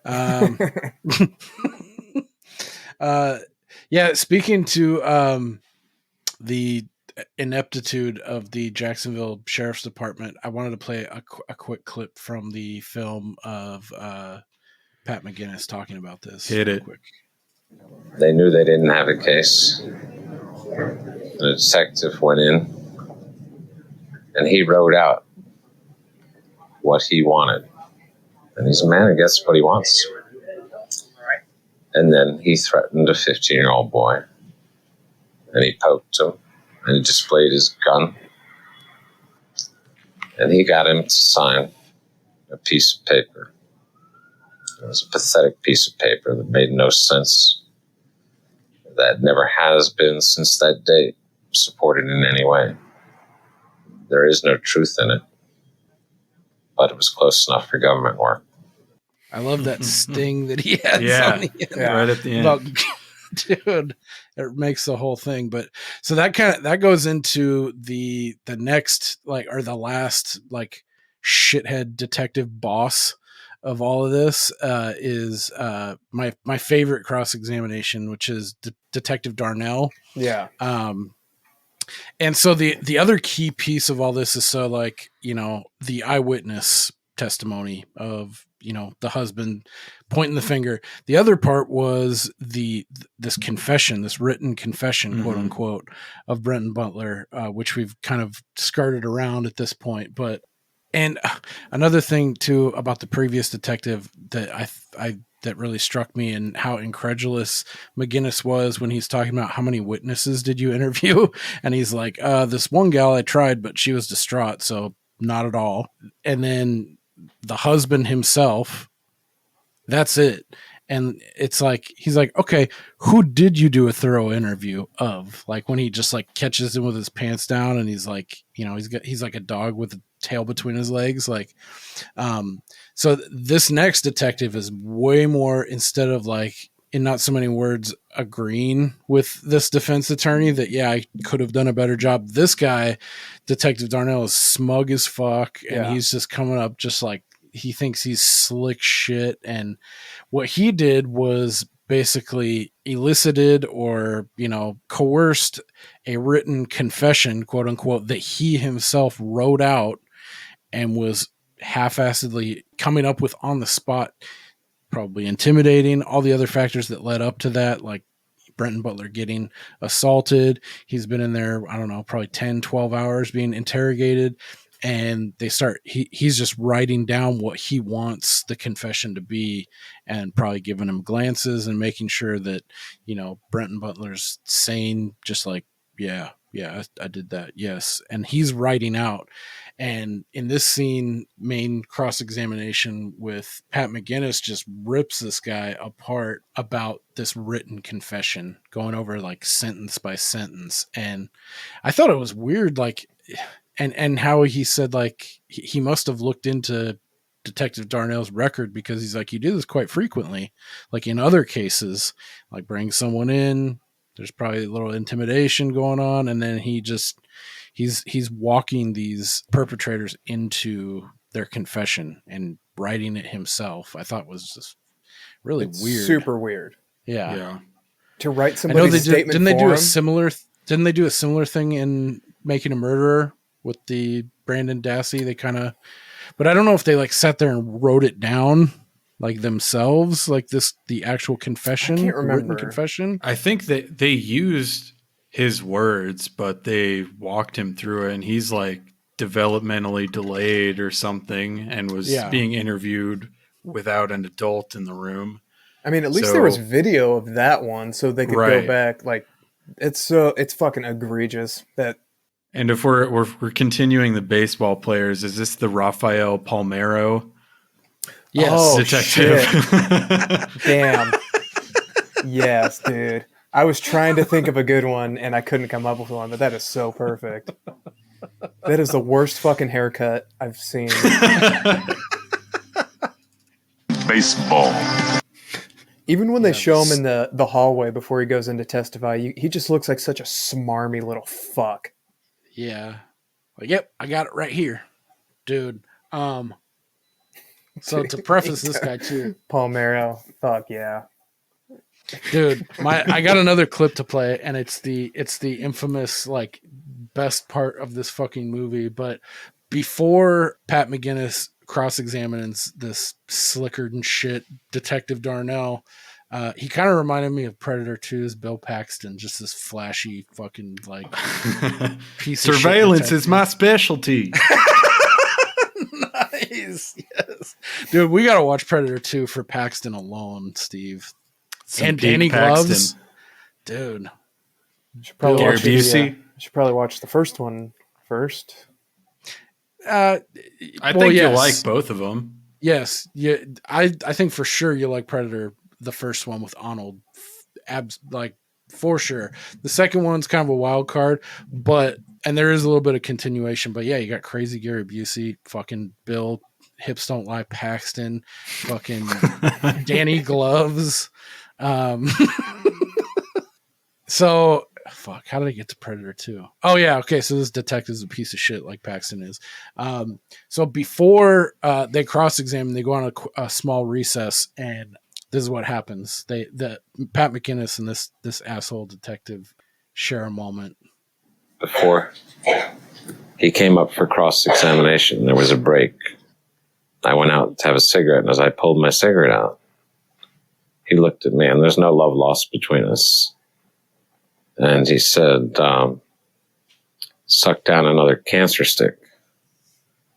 And I just looked at him and I said, I always enjoy a cigarette before sex, because I wanted him to know I was going to screw him. I don't think the message was lost on him. And I did.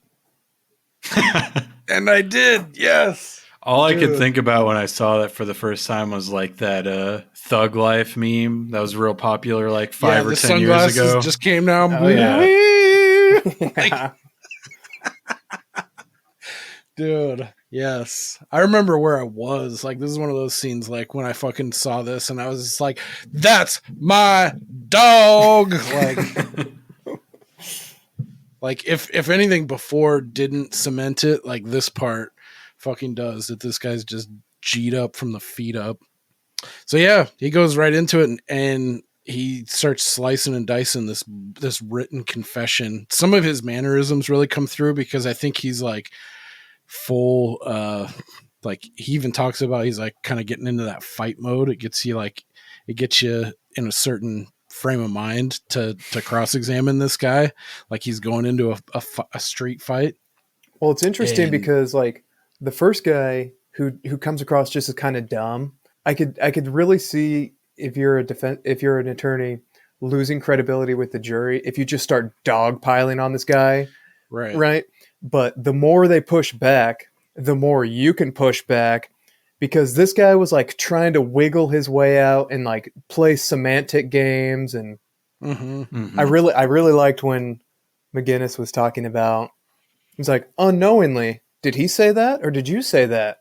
Was that his words or your words? And he's like, can we just distinguish between what he said and what you said? Because if you read the statement, Right. it's like, this is what you wrote. This isn't what he said.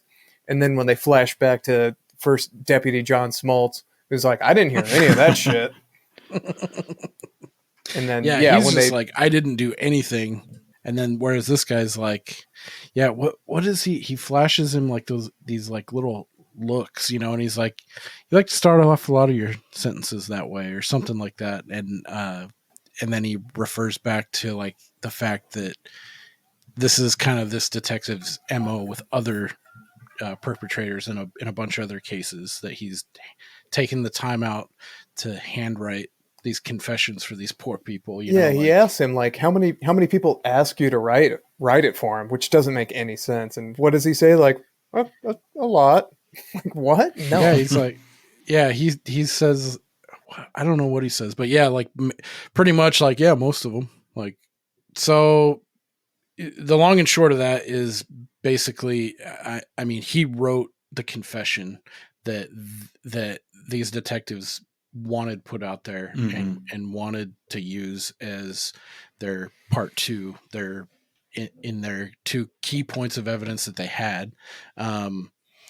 I guess one, I don't want to delve on this part too long, but there was a key part when they're cross-examining the James Stevens, the husband, that was pretty key in the fact that he couldn't recognize whether or remember what he said in his deposition about there being a logo on the chest of the killer. And the shirt that Brenton Butler was wearing was like a dark navy blue Nautica t-shirt with a big fucking N and Nautica on the front of his shirt. And that was a sticking point too, where I was like, I feel like they could have drove a little bit harder on that, or maybe he did a little bit too much about, because he sounded befuddled as shit, like trying to distinguish whether or not the killer had a logo on the front of his fucking shirt, when he can also say, yeah, I got this guy dead to rights. He was 2.5, 3 feet from me when I watched him point blank kill my wife. It seems like something that would jump out, that he would be able to easily identify, along with, you know, how tall this guy was, how much he weighed. Well, I think he tried to wiggle out of it by saying, I didn't say the guy who shot my wife had the logo on his shirt, because he went home and changed, and when I saw him later in the car, okay, then he had the shirt, and that's why my initial description didn't have that included in it. So yeah, I mean, it was kind of a chicken shit thing. Okay, so from there, basically, that was a little bit of backtracking. But after this last slick shit detective, then we go into the closing arguments, which it seemed like, I mean, we only caught a part of it, because can't they be like up to like an hour or something, or hour and a half? Sometimes the judge will limit the time. Sometimes they won't. And if they do limit the time, they'll usually give it the same amount of time to each. But what's bullshit is, I don't know if it's like this everywhere, but the state gives their opening first, which is a huge advantage, because they get to frame the narrative from the very beginning, like, hey, this is what you need to look for. We're telling you the story, which most benefits us. And then when closings happen, they go first, the defense goes, and then they get a rebuttal. So they get the first word and they get the last word.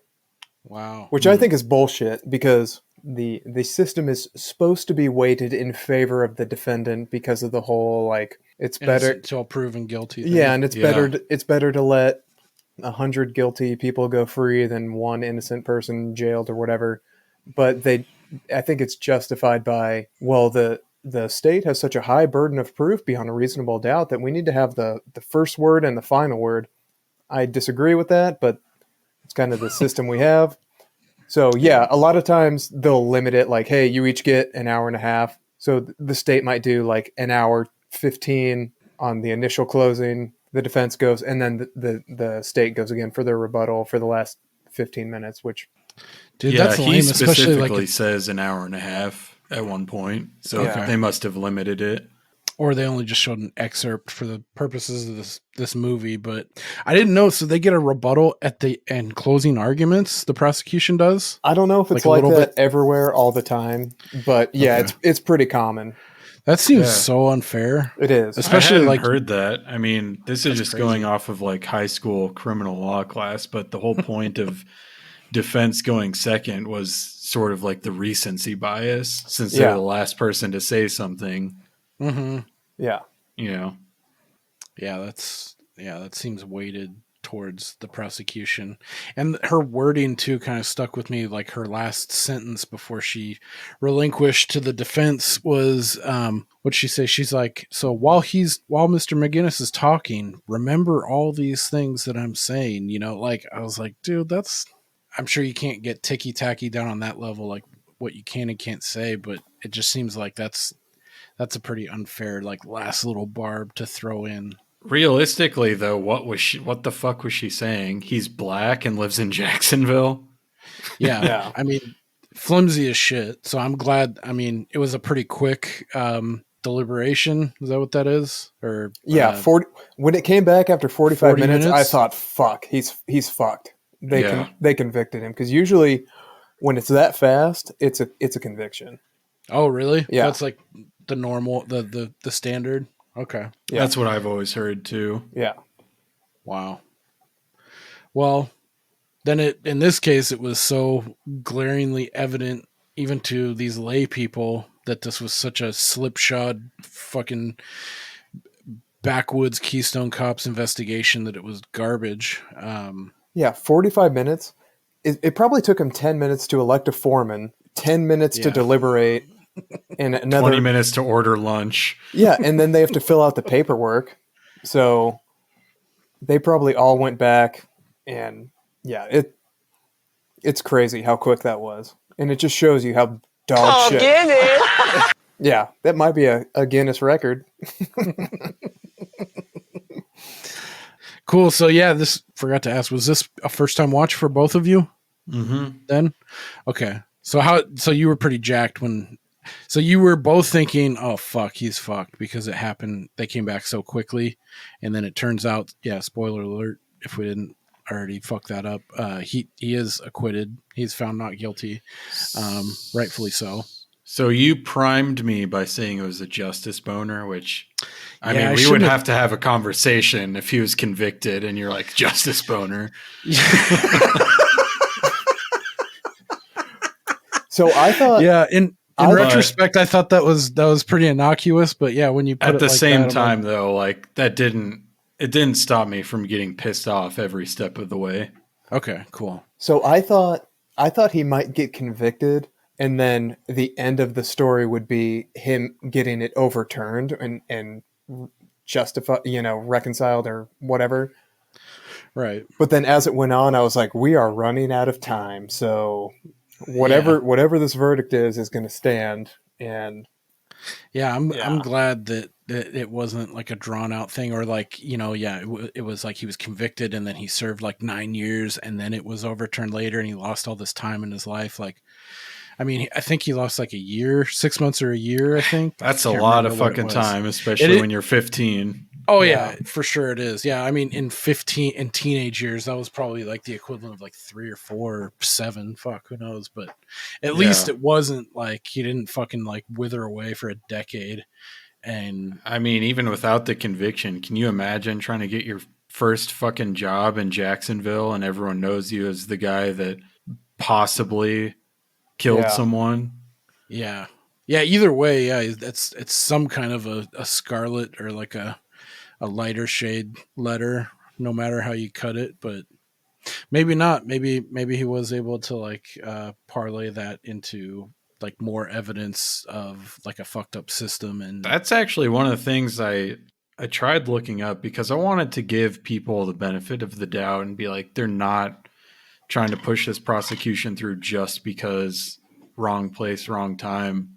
And he actually wrote a book in like 2004 or something, but I could not find it legally or illegally in any form. So I would have been interested to read that and see what he had to say, or like also the Duval County had a bunch of court documents online, but not this one.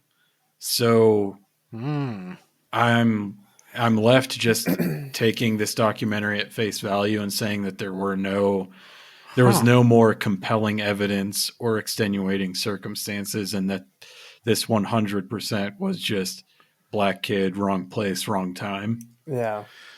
Well, that seems kind of like quite the coincidence, quote unquote. There are no coincidences that this would be. I mean, this is like the most glaring black eye to that department and to the city, no wonder that you can't find this guy's book or his fucking records, or that sucks. Yeah, they deep six all that shit. This is the quintessential like malicious prosecution that they do not want to ever. They just want to distance themselves from it. Yeah. Forever. I mean, the fact that at the all end, the cops are gone. That sells you right there. Yeah. Yeah. I guess to stitch this up too, this does have a nice, neat little epilogue, I guess. And it's kind of interesting about like the killer was, the actual killer was actually found in this case, which I feel like this has got to be pretty rare, especially something this high profile. But it seems like the foundational investigative work that Pat McGinnis and his team did, showing the ineptitude of the Jacksonville Sheriff's Department. I mean, that was there, but they present it like he was responsible for, 4 months later, they find the killer. I think he did have an important part to play, but I mean, at the end of the day too, this was kind of sheer luck because it came out in the news report that one of McGinnis's other partner public defenders had a case, and he had a guy say, hey, because of that case, I remember he was my cellie or whatever, and he admitted to shooting this Marianne Stevens and was bragging whatever about it. And so they got blind luck. They got a tip from a informant, and that's how this came to light. But I mean, I don't think that should belie the fact that but McGinnis did the due diligence that the cops should have done in the first place, which ideally would have been, to rule out the suspect and continue on with a regular professional investigation, and finding it was Juan Curtis who was actually 4 months later, he was arrested and later on charged for the murder of Marianne Stevens. So this is a cool story because it's not just this guy was acquitted. It's like they actually got the right fucking guy too. But he confessed though, right? Like he pled guilty. Is that what they said? I can't remember that part. Well, so from what I read, they had his jailhouse confession, but they had to go out and corroborate it, and they got his fingerprint off her purse, which I was a little surprised that they hadn't processed that before. Right, yeah, that was a big key too. From what I read, when he went to trial, so he pled not guilty, I assume, he wasn't allowed to argue Brenton's confession as like he wasn't able to submit that as an argument. Like, hey, this other guy fucking admitted to it. So he gets convicted.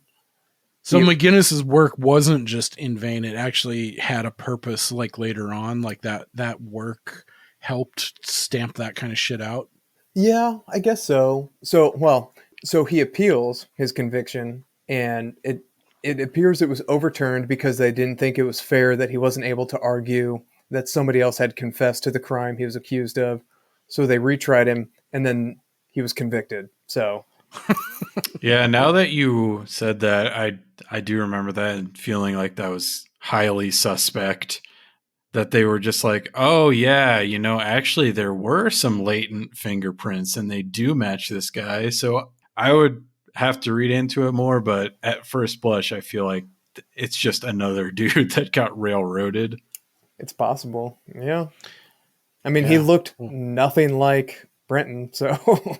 Yeah, and I can't even remember the description that was provided or that James Stevens said he saw. It was like a black dude over 6 feet tall, skinny build, fishing hat.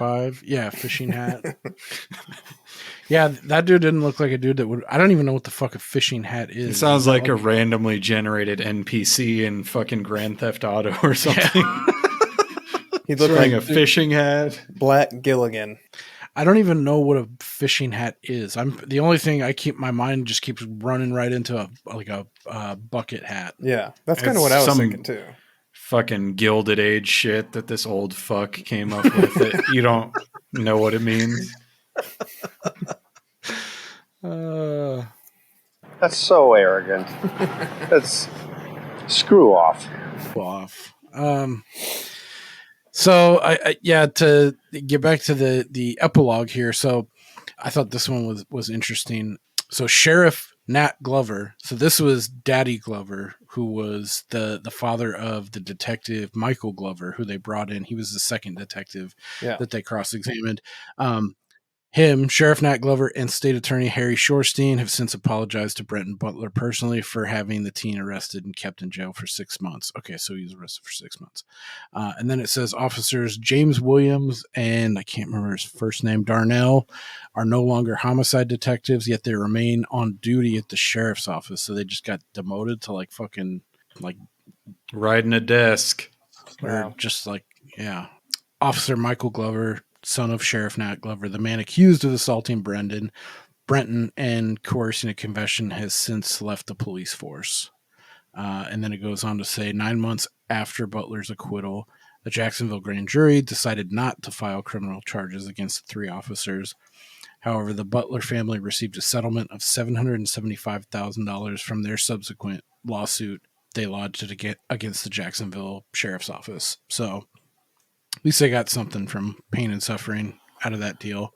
And they seemed like really good people too. So I'm glad that they got, something out of that. Yeah, they should have got more. I've seen shittier, less deserving people sue police departments in cities. 1.5 mil. Well, I don't want to name names because it'll piss people off, but I've seen settlements of tens of millions of dollars for pieces of shit who deserve to get killed, but the city pieces of shit for breakfast. Yeah, but the city just doesn't want to fight it. Yeah, it's not their fucking money. What do they care? Take the settlement, go away. Yeah, brush this under the carpet. You know that bedroom at the top of the stairs? Yeah, that was my room. I think I'm turning that into my trophy room. Well, real estate speculation is a hobby of mine. My right arm's a little longer than my left. I'll have a Coke. Diet. It's a Pepsi, by the way. Is it? Oh, man. Oh, God, that just makes him a douche. Oh, it'd be great if I could have a Pepsi. That's Miss? right. Diet? You're such a shithead. Yeah, I just looked this up, and Detective Glover played for Edward Waters University, so powerhouse. Probably not actually very good at hitting people. Shocker. Yeah. I've never heard of that, and I've heard of some obscure fucking college football. Real tough against 15-year-olds, though. Yeah. Jesus. All right. Yeah, that's that. Other than that, I have a couple Cliff's notes on Pat motherfucking McGinnis, part of his obituary, some stuff that I found after I was I wanted to see what he was up to, and sadly he passed away a couple years ago. But did you guys have any final thoughts or anything that we glossed over on this documentary case? I think it might be as much as I liked this and would recommend it to people, I think to go back to what we were talking about at the top of this, it might be kind of jarring for people that have sort of cut their teeth on these Netflix documentaries to watch something that is so dry. Obviously as soon as you turn on a camera, you're telling a point of view, but I think this is sort of as close as you can get to being objective when it comes to a courtroom documentary. It's just presenting things. And it also seems like it was made in Windows Movie Maker with the title transitions. Yeah. It's just from a different era. So you think it might be too milquetoast or mundane for the present true crime junkie? I think so. I would aficionado? think so. Yeah, totally. I think at first, if they can stick with it, I think they will enjoy the payoff. But that's just my opinion. Because I thought the beginning was a little slow too. I'm like, all right, let's go, let's get into it. Because I mean, some of this court stuff is so fucking boring, and usually when I'm watching it, it's on like 1.5 or 2 times speed because like people just talk so goddamn slow, especially in court. So yeah, I mean, that to me is the most interesting part. I wish that this was on court TV and you could watch the whole thing. Yeah. Yeah, this would have been an interesting one for sure. Did either of you watch this on Tubi? I did not. I watched it on Hoopla. I don't remember what I watched it on. It was one of those floopy. Oh, man. So it probably drug out even longer with all the ads and shit. The thing I wanted to say is that Tubi, I love it. It's my favorite streaming service. But also whatever it is with like their compression algorithm is that like half of the sound sounds like it was filtered through a didgeridoo. It's so fucking weird. You guys would know what I was talking about if you had watched it on Tubi. Okay.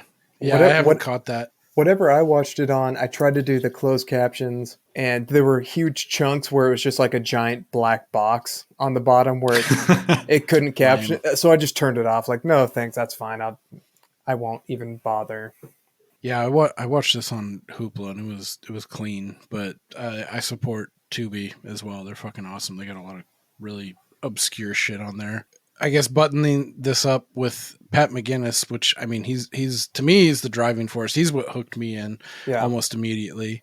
And he does have a very slow. He has a very specific cadence at times when he has these really drawn out pauses in his speech. But as you get to know him, I kind of like that. It seems like everything that he says is like very calculated. Yeah, like it's all intentional. Misspeak. Yeah, he's like a Zen master of preparation and like having like a fucking like laser focused like goal or game plan.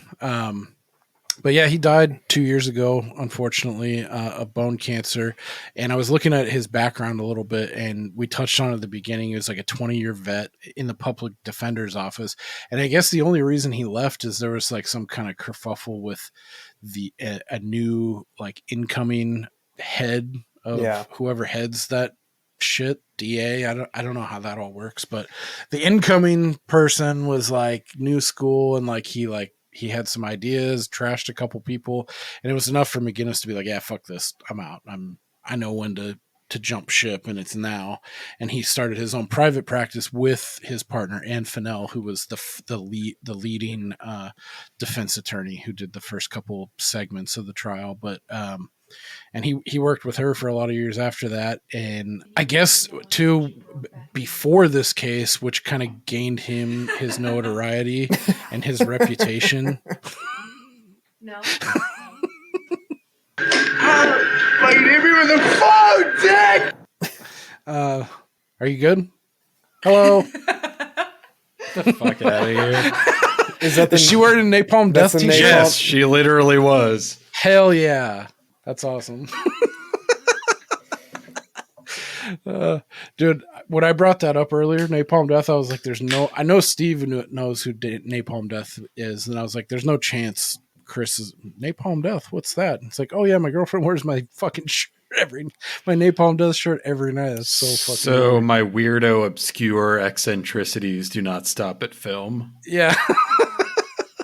Tore the sleeves off too. I like it. Yep.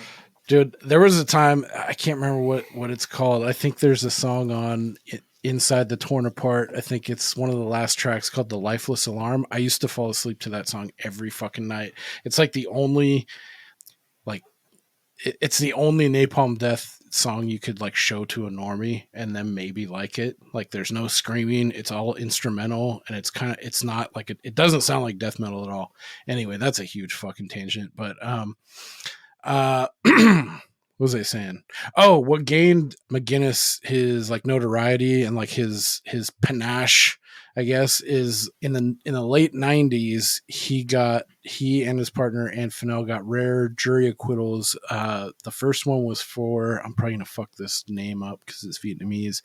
Tuong Van Do was a Vietnamese immigrant accused of killing his wife on Valentine's Day, and he got an acquittal on that case.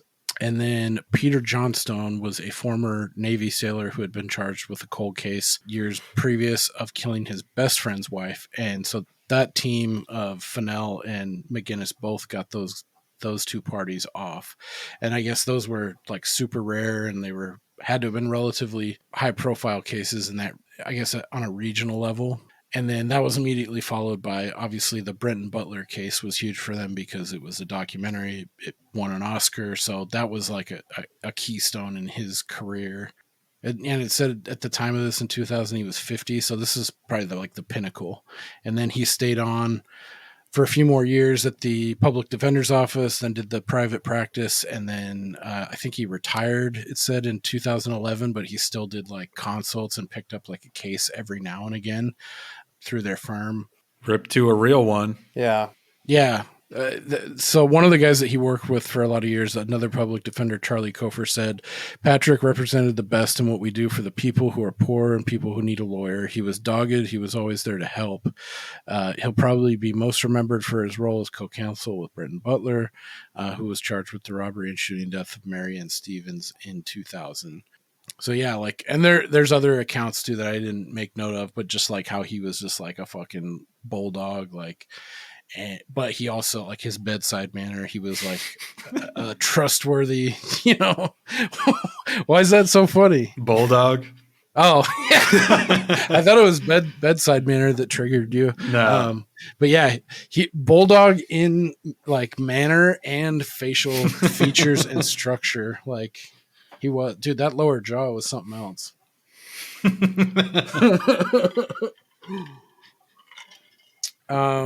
Okay, cool. Do you guys have anything to follow on that or anything else about that case? I think I already asked that. No, not about the case. Other than I'm just glad that this fucking child did not spend the rest of his life in prison. Yeah, for real. The first time you watch it, yeah, you're definitely on pins and needles that last 10 minutes. I don't remember hearing. I mean, it's Florida, and they charge him with first-degree murder. Could that have been a death penalty case?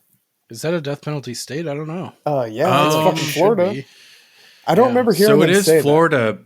But I think the whole charging. I can't remember exactly which case it was. It was like some kid that accidentally killed his brother while they were play wrestling.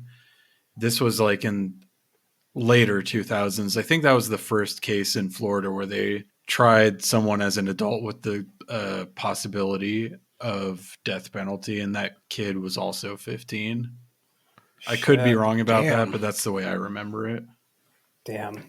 That seems like a pretty hardcore case that you're going to push that on a couple of brothers that are fighting like that. Fuck. Hey, I've said it so many times on this podcast. The South is a fucked up place. I guess so. Fuck. Oh, I think we did have something. Someone said something on Instagram. Let me try to find it. I'll edit this out. I'll just be talking out of my ass right now. I have an Instagram message we got from our friend Shimmy, who was the one who asked us to or suggested that we cover Croupier, which I'm glad we did. I really liked that film a lot. So I did too. Hope you enjoyed that episode, and we didn't let you down on our opinion of it. I thought it was dope. So I think that was a win for you too, Steve. Yeah, I liked it a lot. Yeah. Okay. Have you ever seen Croupier, by the way, Chris, with Clive Owen? No, I don't think I've ever seen a movie with Clive Owen in it, to be honest. Not even Children of Men? No. Not even Sin City? No. Oh, I was super drunk when I saw it, so I may as well have not seen it. Okay. I mean, it sounded interesting. It's good. Yeah, Croupier. I like it. Yeah. It's cool. Really cool. But I would say, not to compare the two because they're fucking wildly different, but Children of Men, I think that was, I might fuck it up. I think it's Alfonso Cuarón or It was the Inarutu. I can't remember. I think it's Alfonso Cuarón did Children of Men.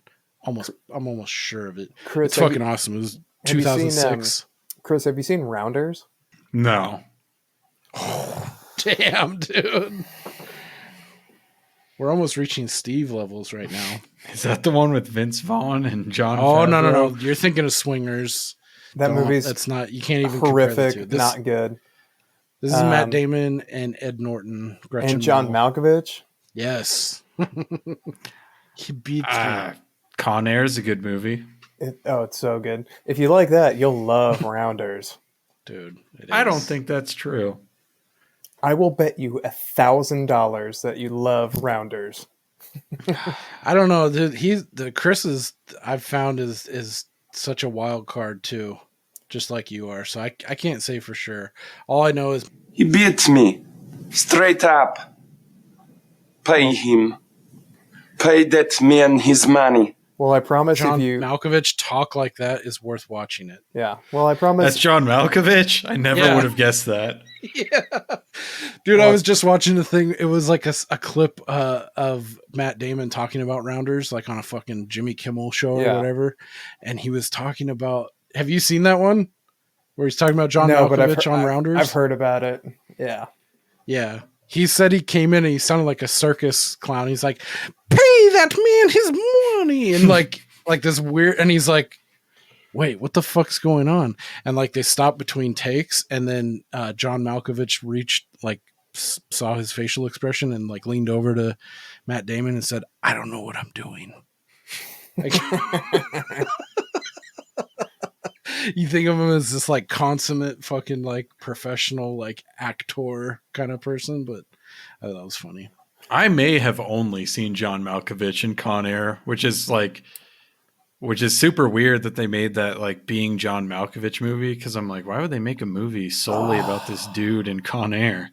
You haven't seen being John Malkovich? Dude, it's good. Damn. Nah, it's good. Yeah, Malkovich. Don't want to tarnish my feelings towards him, dude. He's got an awesome like 8-minute bit role in Jennifer 8 with Andy Garcia and Uma Thurman, and it's fucking a tour de force. He's awesome in it. I think Jennifer 8 too. We're gonna be covering that. Yeah, it's on our list. It's on the list. Are you guys gonna do Simone too? Simulated one with Al Pacino? No, that's nothing like Jennifer. Do you know what Jennifer 8's about? It's like a crime. No, it case. Sounds like it's fucking AI woman. No, Jennifer 8. It's from like 90, 91. Lance Henriksen's in it. Andy Garcia. It's just a crime. There's no AI involved. Uma Thurman's blind. She's blind. And she's a key witness to a crime. It's fucking awesome. So good. Anyway, sorry. Shimmy reached out to us, who recommended Croupier. He said, "Hey guys, just listen to the episode where you guys go over Kevin Costner sports movies." I can't remember. That was like episode or two ago. That was the last time I was on here. Oh, okay. Yeah, that's right. That's right. You were on for baseball. Jesus Christ. Get a lot of mileage out of that one. Yeah. Dude, I told Steve offline, like when you just blurted that out, when I think I was going on a stream of consciousness, stupid bullshit, and you broke it up perfectly with baseball. Killed me. Oh, that's such a deep pull from that movie. Like, fuck it. Just is it though? That's what it's about. Chances are someone says it. But him saying baseball like that at the very end, like I think Moonlight Graham, like fucking Rosebud, like Peace, Love, Dope. There's so many more before that, so that one just kind of bowled me over. Anyway, he said, just wanted to add McFarland USA to that list. It's a must watch. Love the pod, guys. Keep it up. Thanks, Jimmy. Appreciate you. Thanks for listening. What is McFarland? I've never heard of it. McFarland USA. I haven't even. Is it a football, baseball? I didn't know it was a sports movie. I thought it was about oil. Oh, 2015. So that's the first strike. That's past prime Costner. Anything beyond cross country? No. No, sir. It's about running. I draw the line with like that Billy Crudup fucking Prefontaine for running. Wasn't there also a what's that other Jared Leto Prefontaine movie like the same year? It sounds like an abomination. I don't know the words you are saying. Prefontaine was like a college Oregon Ducks cross country runner or something that broke like a record. Yeah, it was like the a 70s. He tragically died at a young age, like Len Bias kind of. Damn, that's player. A deep pull. That's what my counselor in elementary school told me not to do drugs because of Len Bias. Yeah. Yeah, if we had Dick Dog on this episode. Yeah, his head is exploding somewhere. Yeah. Oh, fucking Dean Cain. Dude, one thing I forgot to when Dick Dog was on, I forgot to mention, like, maybe I should save it for episode 4, like, kind of like the brighter side of things with him, but like he does this thing where he has this weird affectation where he'll change the lyrics to words. So we'd be out working, and one of my favorites, there was a couple of them, like, you know, the song was it sent by Semisonic, the closing time? Yeah. Closing. He had like his own version of the song, and it was Clothing Line. And then he did one for Free Fallin', was the former basketball player in like the late 80s. It was Tree Rollins, who was like this 7'4" like beast of a fucking man basketball player. So he would sub in Tom Petty's Free Fallin' with Tree Rollins. Or that other one, what was it? It was Rhinestone Cowboy that was used in like High School High with John Lovitz. He had a rendition where it was Limestone Cowboy. Oh yeah. I could hang out with this guy. Oh, everyone could. Yeah. That's the beauty. That's the magic. Okay. I came with the bare minimum, so I don't have any colloquialisms for a colloquial corner. Chris, if you have anything, or Steve, before we close this up. Sure, yeah.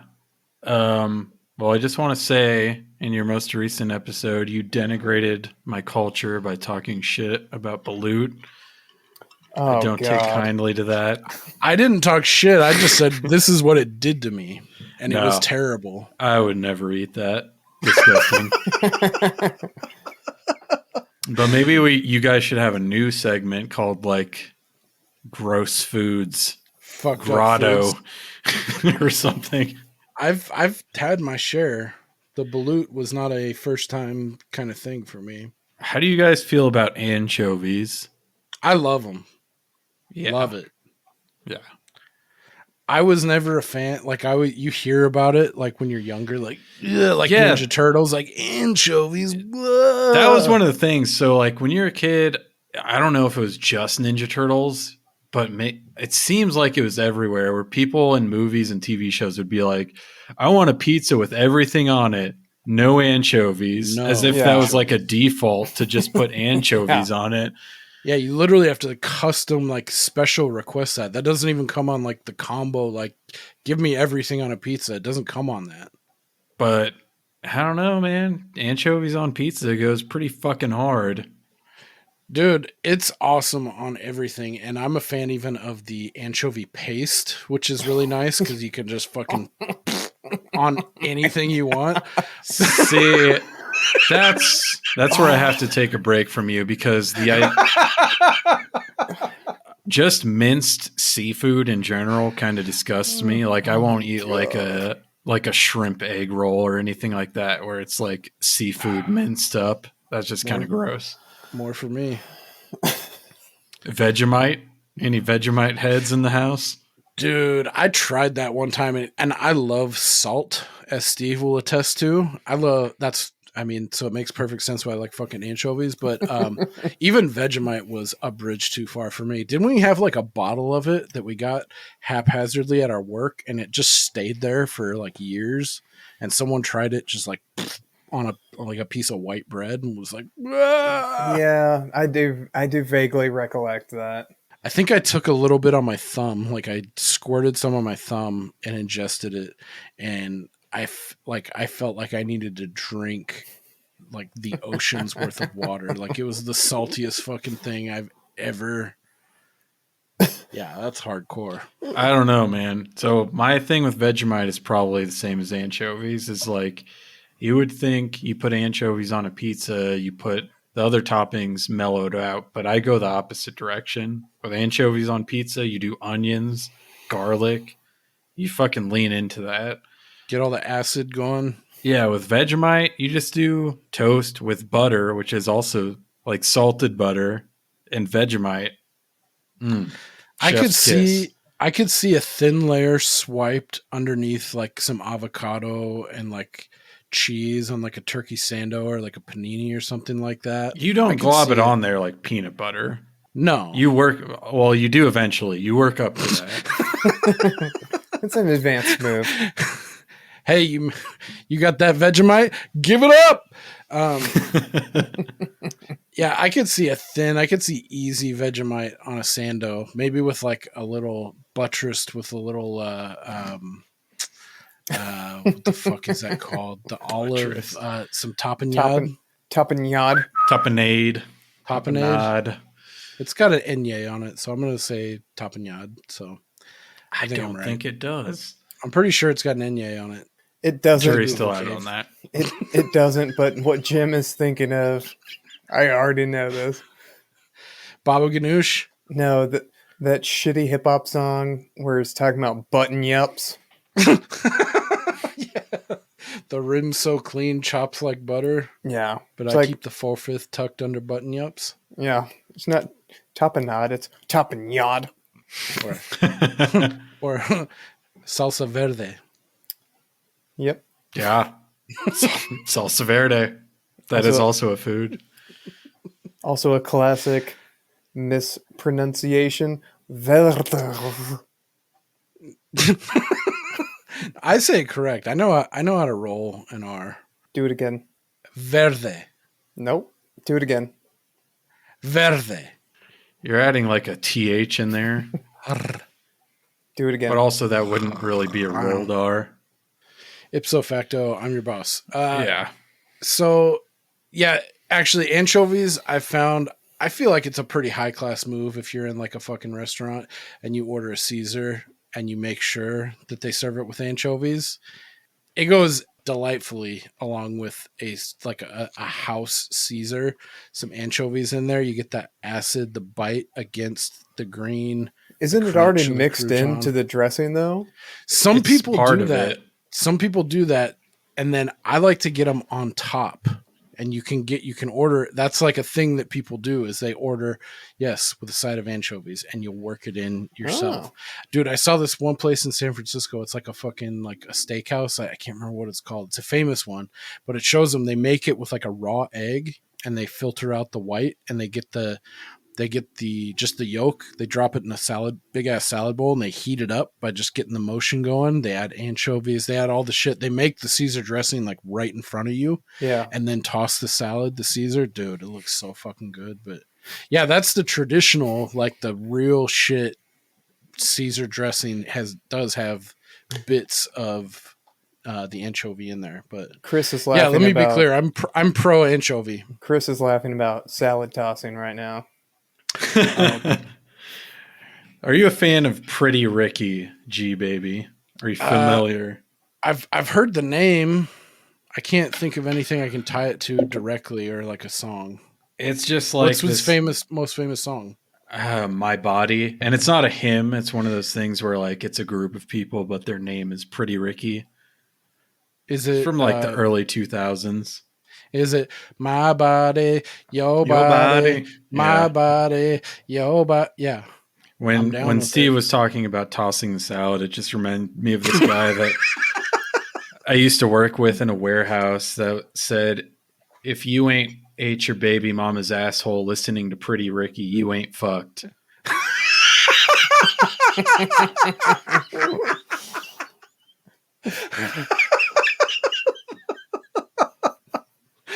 Oh man. Hell yeah. G card. So are you guys virgins or what?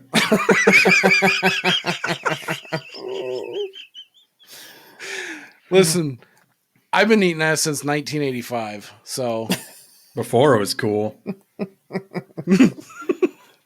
No, you're not one of these Johnny come latelys to the ass eating game. I've been up on that trend before. I was there before it was popular. I was, but no, I can't attribute that to that. I can't remember who it was. It was some comedian. He was talking about like how it's real popular now. Like people are talking about eating ass, and it seems like the new age, like it's like this is becoming the zeitgeist of like eating ass is like not only acceptable, it's like a fucking badge of honor. It's like that's the goal.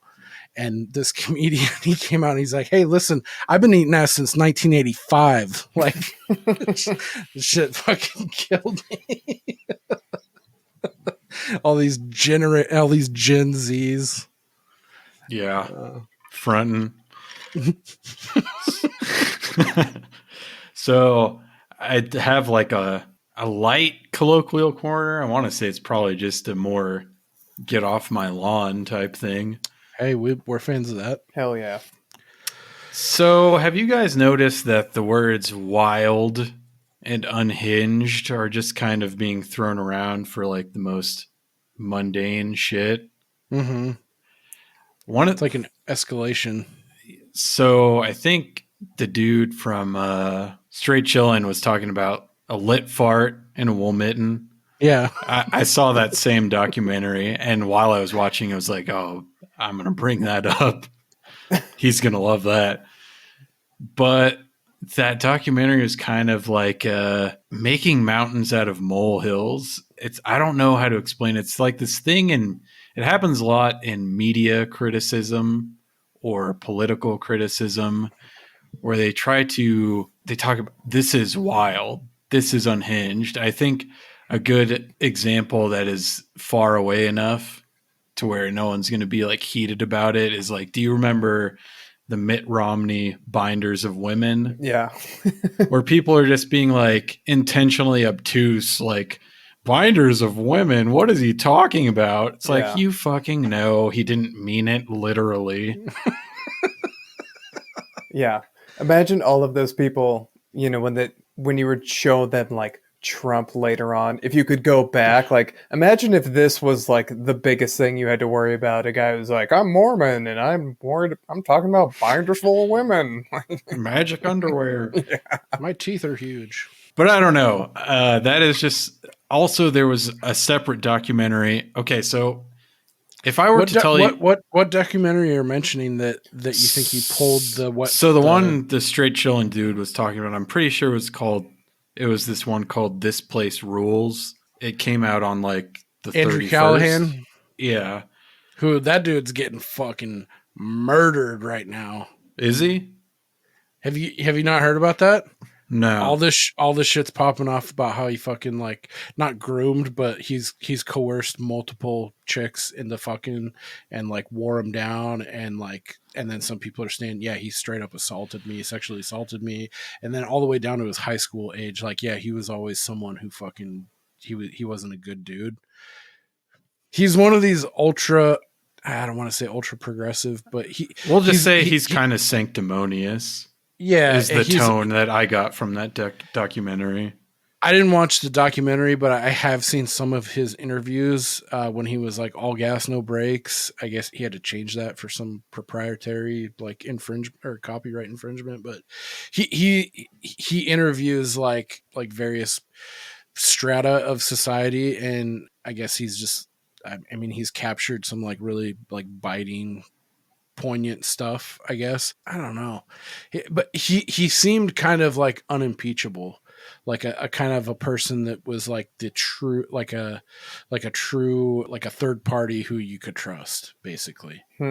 Maybe not that high of a stature, but like when people when this came out, just a few days ago that he's been like, it's basically a Crystalia kind of thing that happened like a year ago. Like he has groupies, he's always traveling town to town, and he's just fucking as many people as he can and coercing women into sex that have had enough and have come out against him, which is, it's pretty crazy because he seems kind of like a dork, is my take on him. I was like, this is pretty weird, but a lot of people are pretty up in arms about it.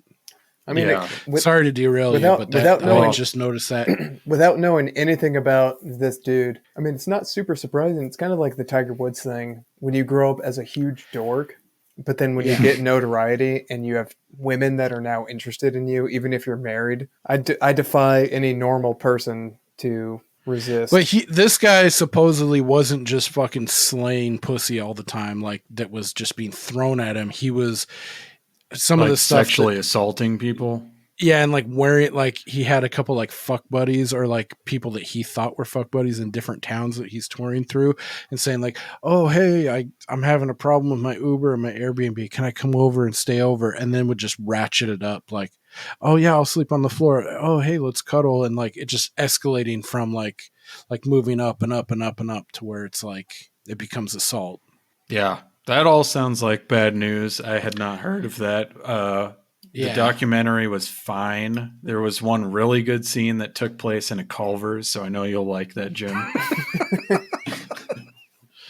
But to back to this point, if I were to tell you there was a website online dedicated to videos of young athletic men tickling each other, what would you guys assume the purpose of that was?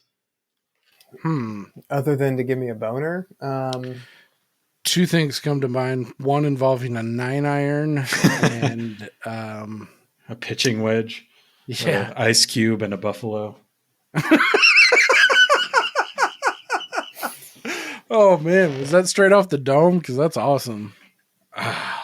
Well, I'll talk more about that later. Is it but I would guys think, you know, like fetish videos, right?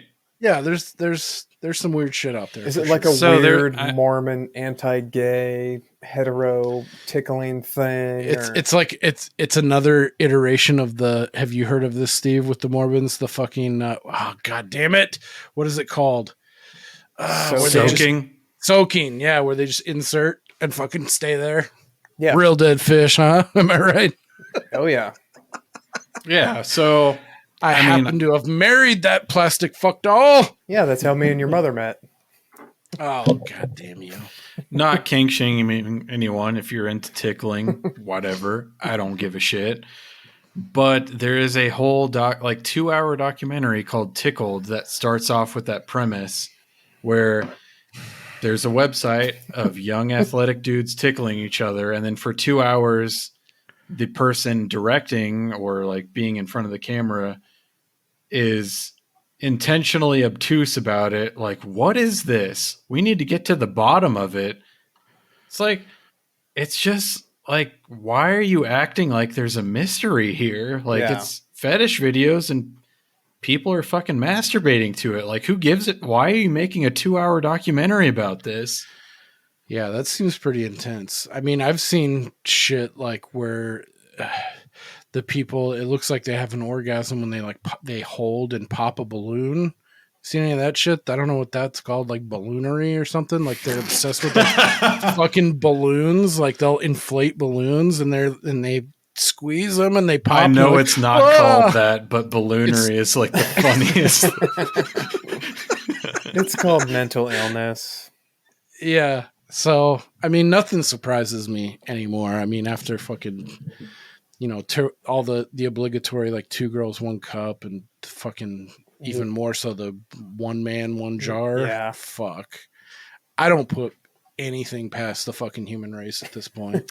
Yeah. And it all just kind of like, I don't know. It sort of ties into the whole Netflix documentary things I was talking about earlier. It's just like, not everything is a super interesting mystery. Like some things you just look at and it's face value. Like you don't need to play it up and be like, did you hear what this person said? It is wild.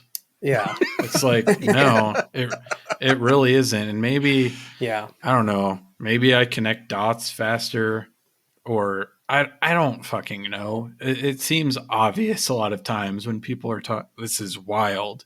It's unhinged. It's like, no, it really isn't.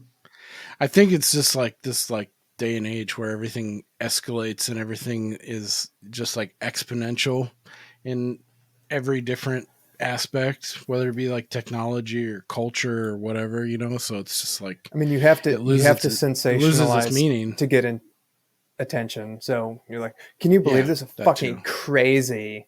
My wife just made me a panini for lunch. Wasn't that wild? I was just going to complain about people who say new year, new me, because that drives me fucking nuts. I hate it. Why? Because I'm just going to say it's a new year and this is a new me, Steve. So I don't believe you. You set yourself up for that one. And you got some splaining to do. Anybody who says that is either not going to change anything about themselves, or they would have changed it regardless of the calendar flipping. Or not told any, like felt compelled to tell someone about it. Yeah. Yeah, I mean, I guess that's my thing with life changes is that I don't tell anyone because I feel like saying it dooms it not to happen. Yeah. Oh, this is unbelievable. Yeah, I think the older and the more jaded you get, that's the move. Don't speak it into existence lest it not happen. Yeah, just do it. If you want to make a change, do it. Nike. Yeah. Exactly. Oh man, one of your episodes like a week or two ago was talking about Huell Howser. Oh yeah. Are you familiar? So I am. Yes. When I was like 13 or 15, I was super into the radio show Loveline, which is based in California. Oh, yeah. Yep. And they used to talk about Huell Howser. So it was harder to find back in those days. But God, after you guys were talking about that, I was watching this episode that just starts off with him like, this is a hot dog. Hell and yeah. This is a stick. He talks about the fucking history of hot dog on a stick. Wait, so you mean to tell me they put this hot dog on a stick? Oh man. After we talked about that, I had never seen the Jacaranda episode, so I went immediately to the Google cave about that. That was fucking awesome. That poor lady, like, what? Sorry, I just cleaned my fucking lawn. Who is this fucking man? I told you not to clean up your...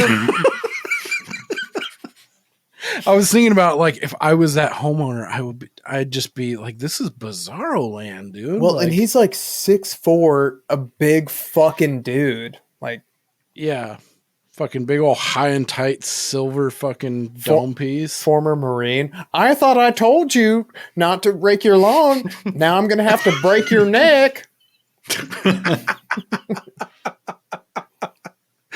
Yeah, dude.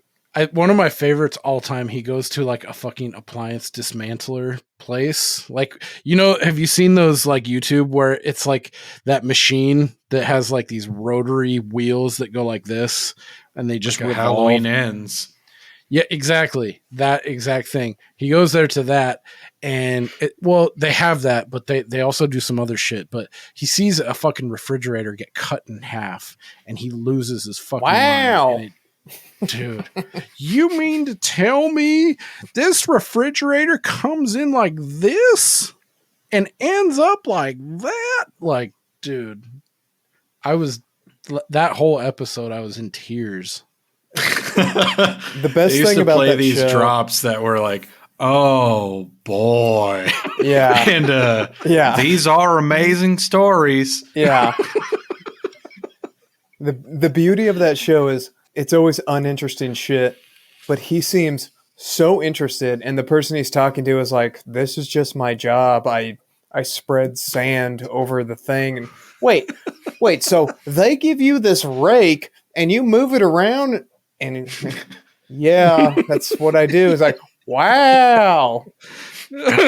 Interesting. Like, no, it's not.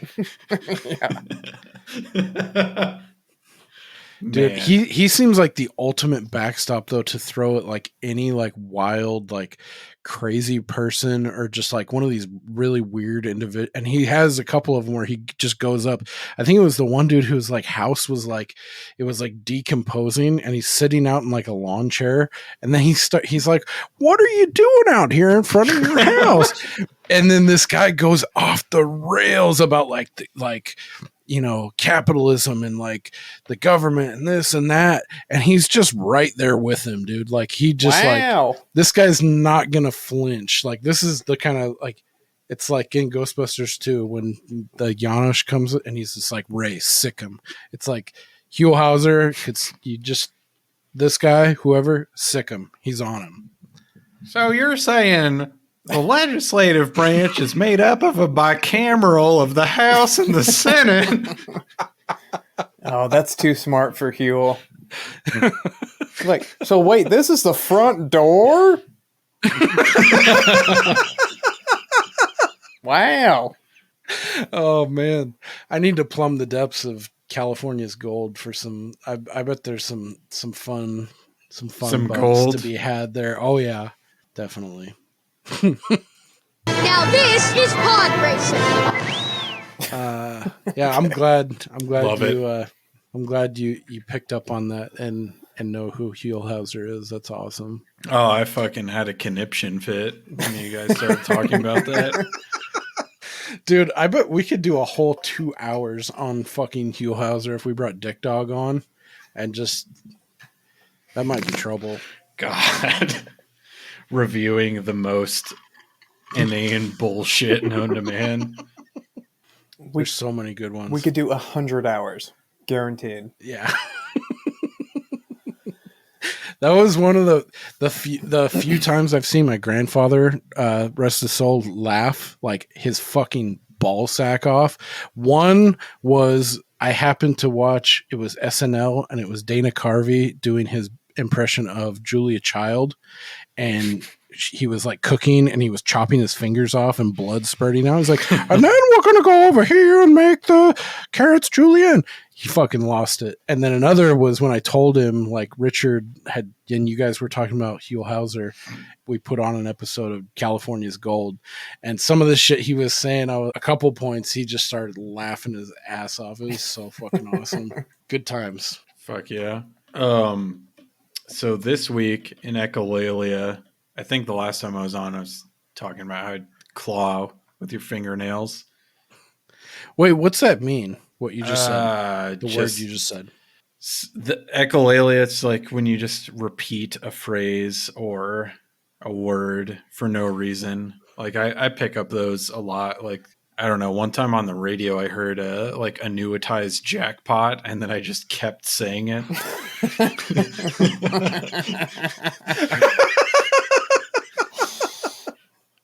When it's not related to what anyone's talking about at all. I'm just, yeah, annuitized jackpot. I know all about that, and so does my wife all too well, much to her chagrin, I think. So last time I had been on like a 3 or 4 week heater of you got to claw with your fingernails. Oh, fuck.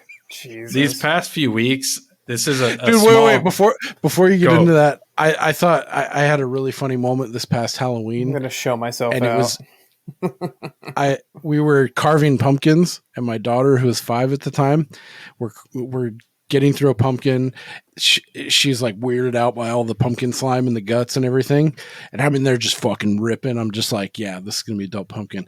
And she's like, how do you get she's got guts and shit on her hand. She's all weirded out. She's like, how do you get the guts out? And I couldn't help myself. Like it was like a jukebox. Like I was forced. I was like, you got to claw. And it was lost on everyone. No one knew what the fuck I was talking about. And I was like, dude, that was such a good fucking hole right there. The best part about that is that my significant other had never seen Any Given Sunday, and I had been saying it for like 2 weeks. And then I was like, well, we should watch this Any Given Sunday movie. That seems interesting. And then it got to that part, and I was just like staring at her.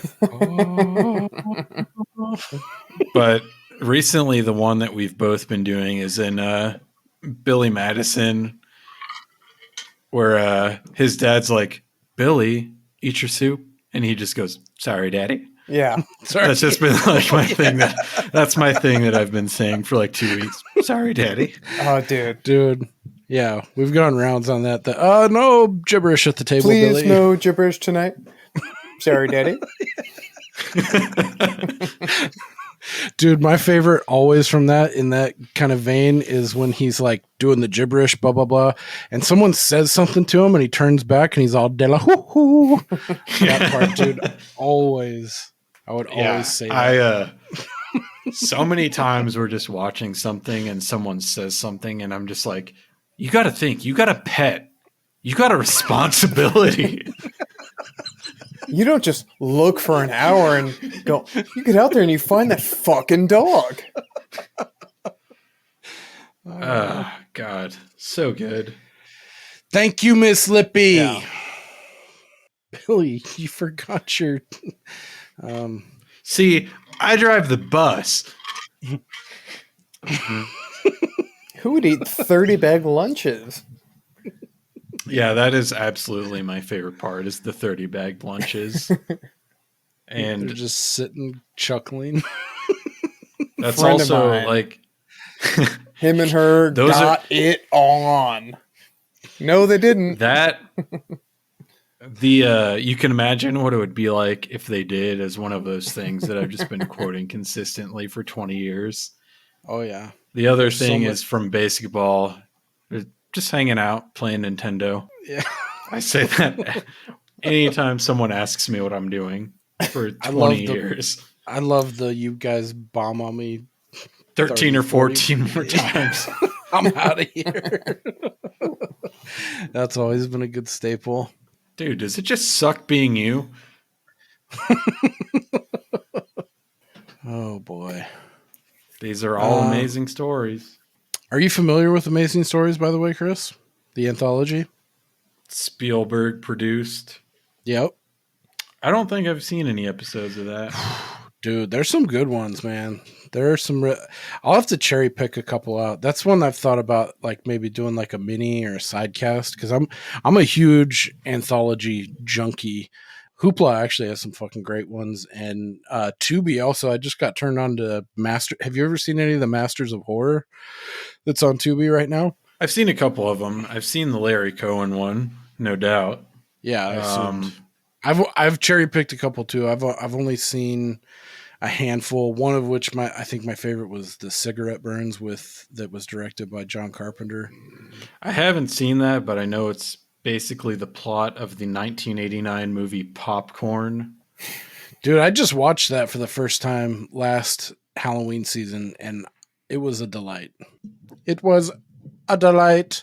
Only thing I remember from that is there's a montage where there's a song, Saturday Night at the Movies. It's so fucking weird.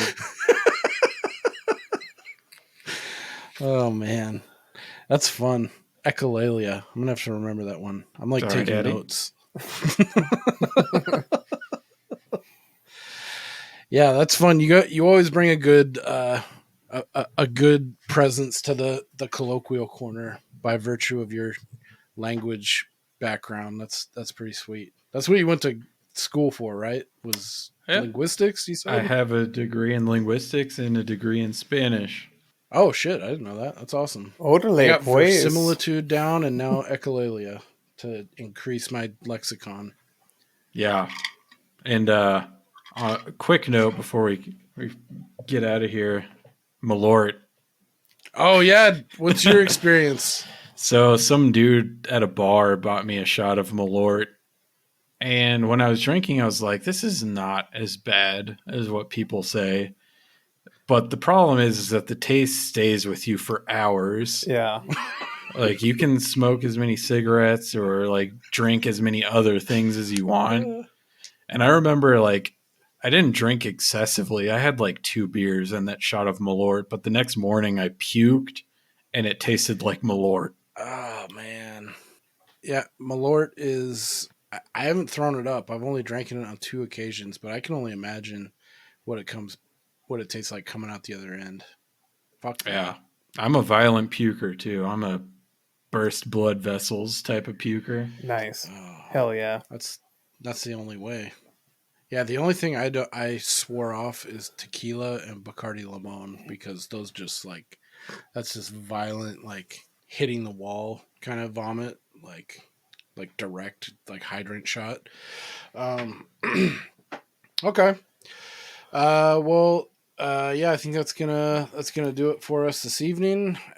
If you want to reach out to us, have anything to say about Murder on a Sunday Morning, if you haven't checked it out, I mean, we spoiled the fuck out of it, but it's an awesome flick. You should check it out. Let us know what you thought.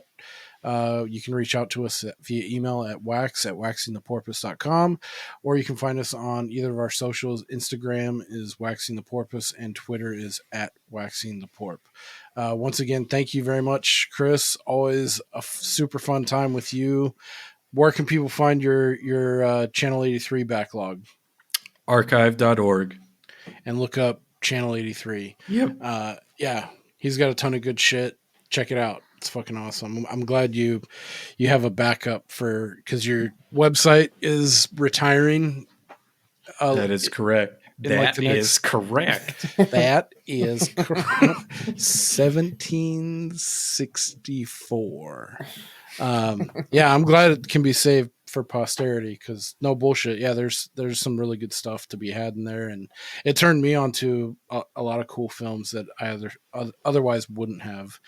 The Being. Namely, The Being is a fucking banger. And it's awesome. It fits that Easter. You can shoehorn it into that Easter horror niche, which is an untapped niche, as it were. Hell yeah. I don't know what you would make of that one, Steve. There's a couple funny parts. Like, my favorite part that I don't feel like gets enough recognition, Chris, let me know what you think, is when they're at the fucking drive-in theater. Steve, what is it? Drive-in. Yeah. Drive-in. They're at a drive-in theater, and like this alien being's like fucking with these 2 dudes in the car, and the guy's like, they're smoking a joint, and he's like, yeah, it's probably they're trying to drum up business, like marketing or something. He's like, I'm gonna tell him to fuck off. He rolls down the window, and he's all, fuck off, and it's an alien creature, and it fucking rips him out immediately and starts just murdering and eating him. Dude, that part fucking kills me every time. So good, because the way he says, he's like, I'm gonna tell him to fuck off. It's like bang bang, like, oh man, for $20 I'm gonna call this guy a chicken fucker. Yeah, exactly. Oh man. Cool. So yeah, check that out, and let us know how we're doing. Leave us a rating, review, like, subscribe, whatever the fuck. You guys have got any final parting words? Send hate mail. Yeah, for real, we're down. Challenge accepted. Cool. So thanks for joining us for this episode. I know I keep fucking lagging on what the fuck we're watching next, so I guess I'll preface. What are we doing? Oh yeah, next week we're gonna have another member of the Straight Chilling podcast, Soju, aka Justin, is going to come on for Prisoners from 2013, starring Hugh Jackman and hell yeah, Jake Gyllenhaal. Have you seen? Are you a fan of Prisoners, Chris? It's a good one. I think Steve will like it. Oh yeah, this is one I'm feeling pretty solid that this should be a lock. Not to color your judgment or anything, okay. But at minimum, even if you didn't like it, I think it'll make for a good discussion for sure. So I'm excited I've heard good things to rap about that one. Yeah, sweet, cool. So yeah, if you haven't seen Prisoners, check it out. It's available right now on Netflix. Otherwise, rental anywhere you're able. So yeah, thanks for joining us, and we'll catch you on the old flippity flop. Oh yeah. Bye. Bye.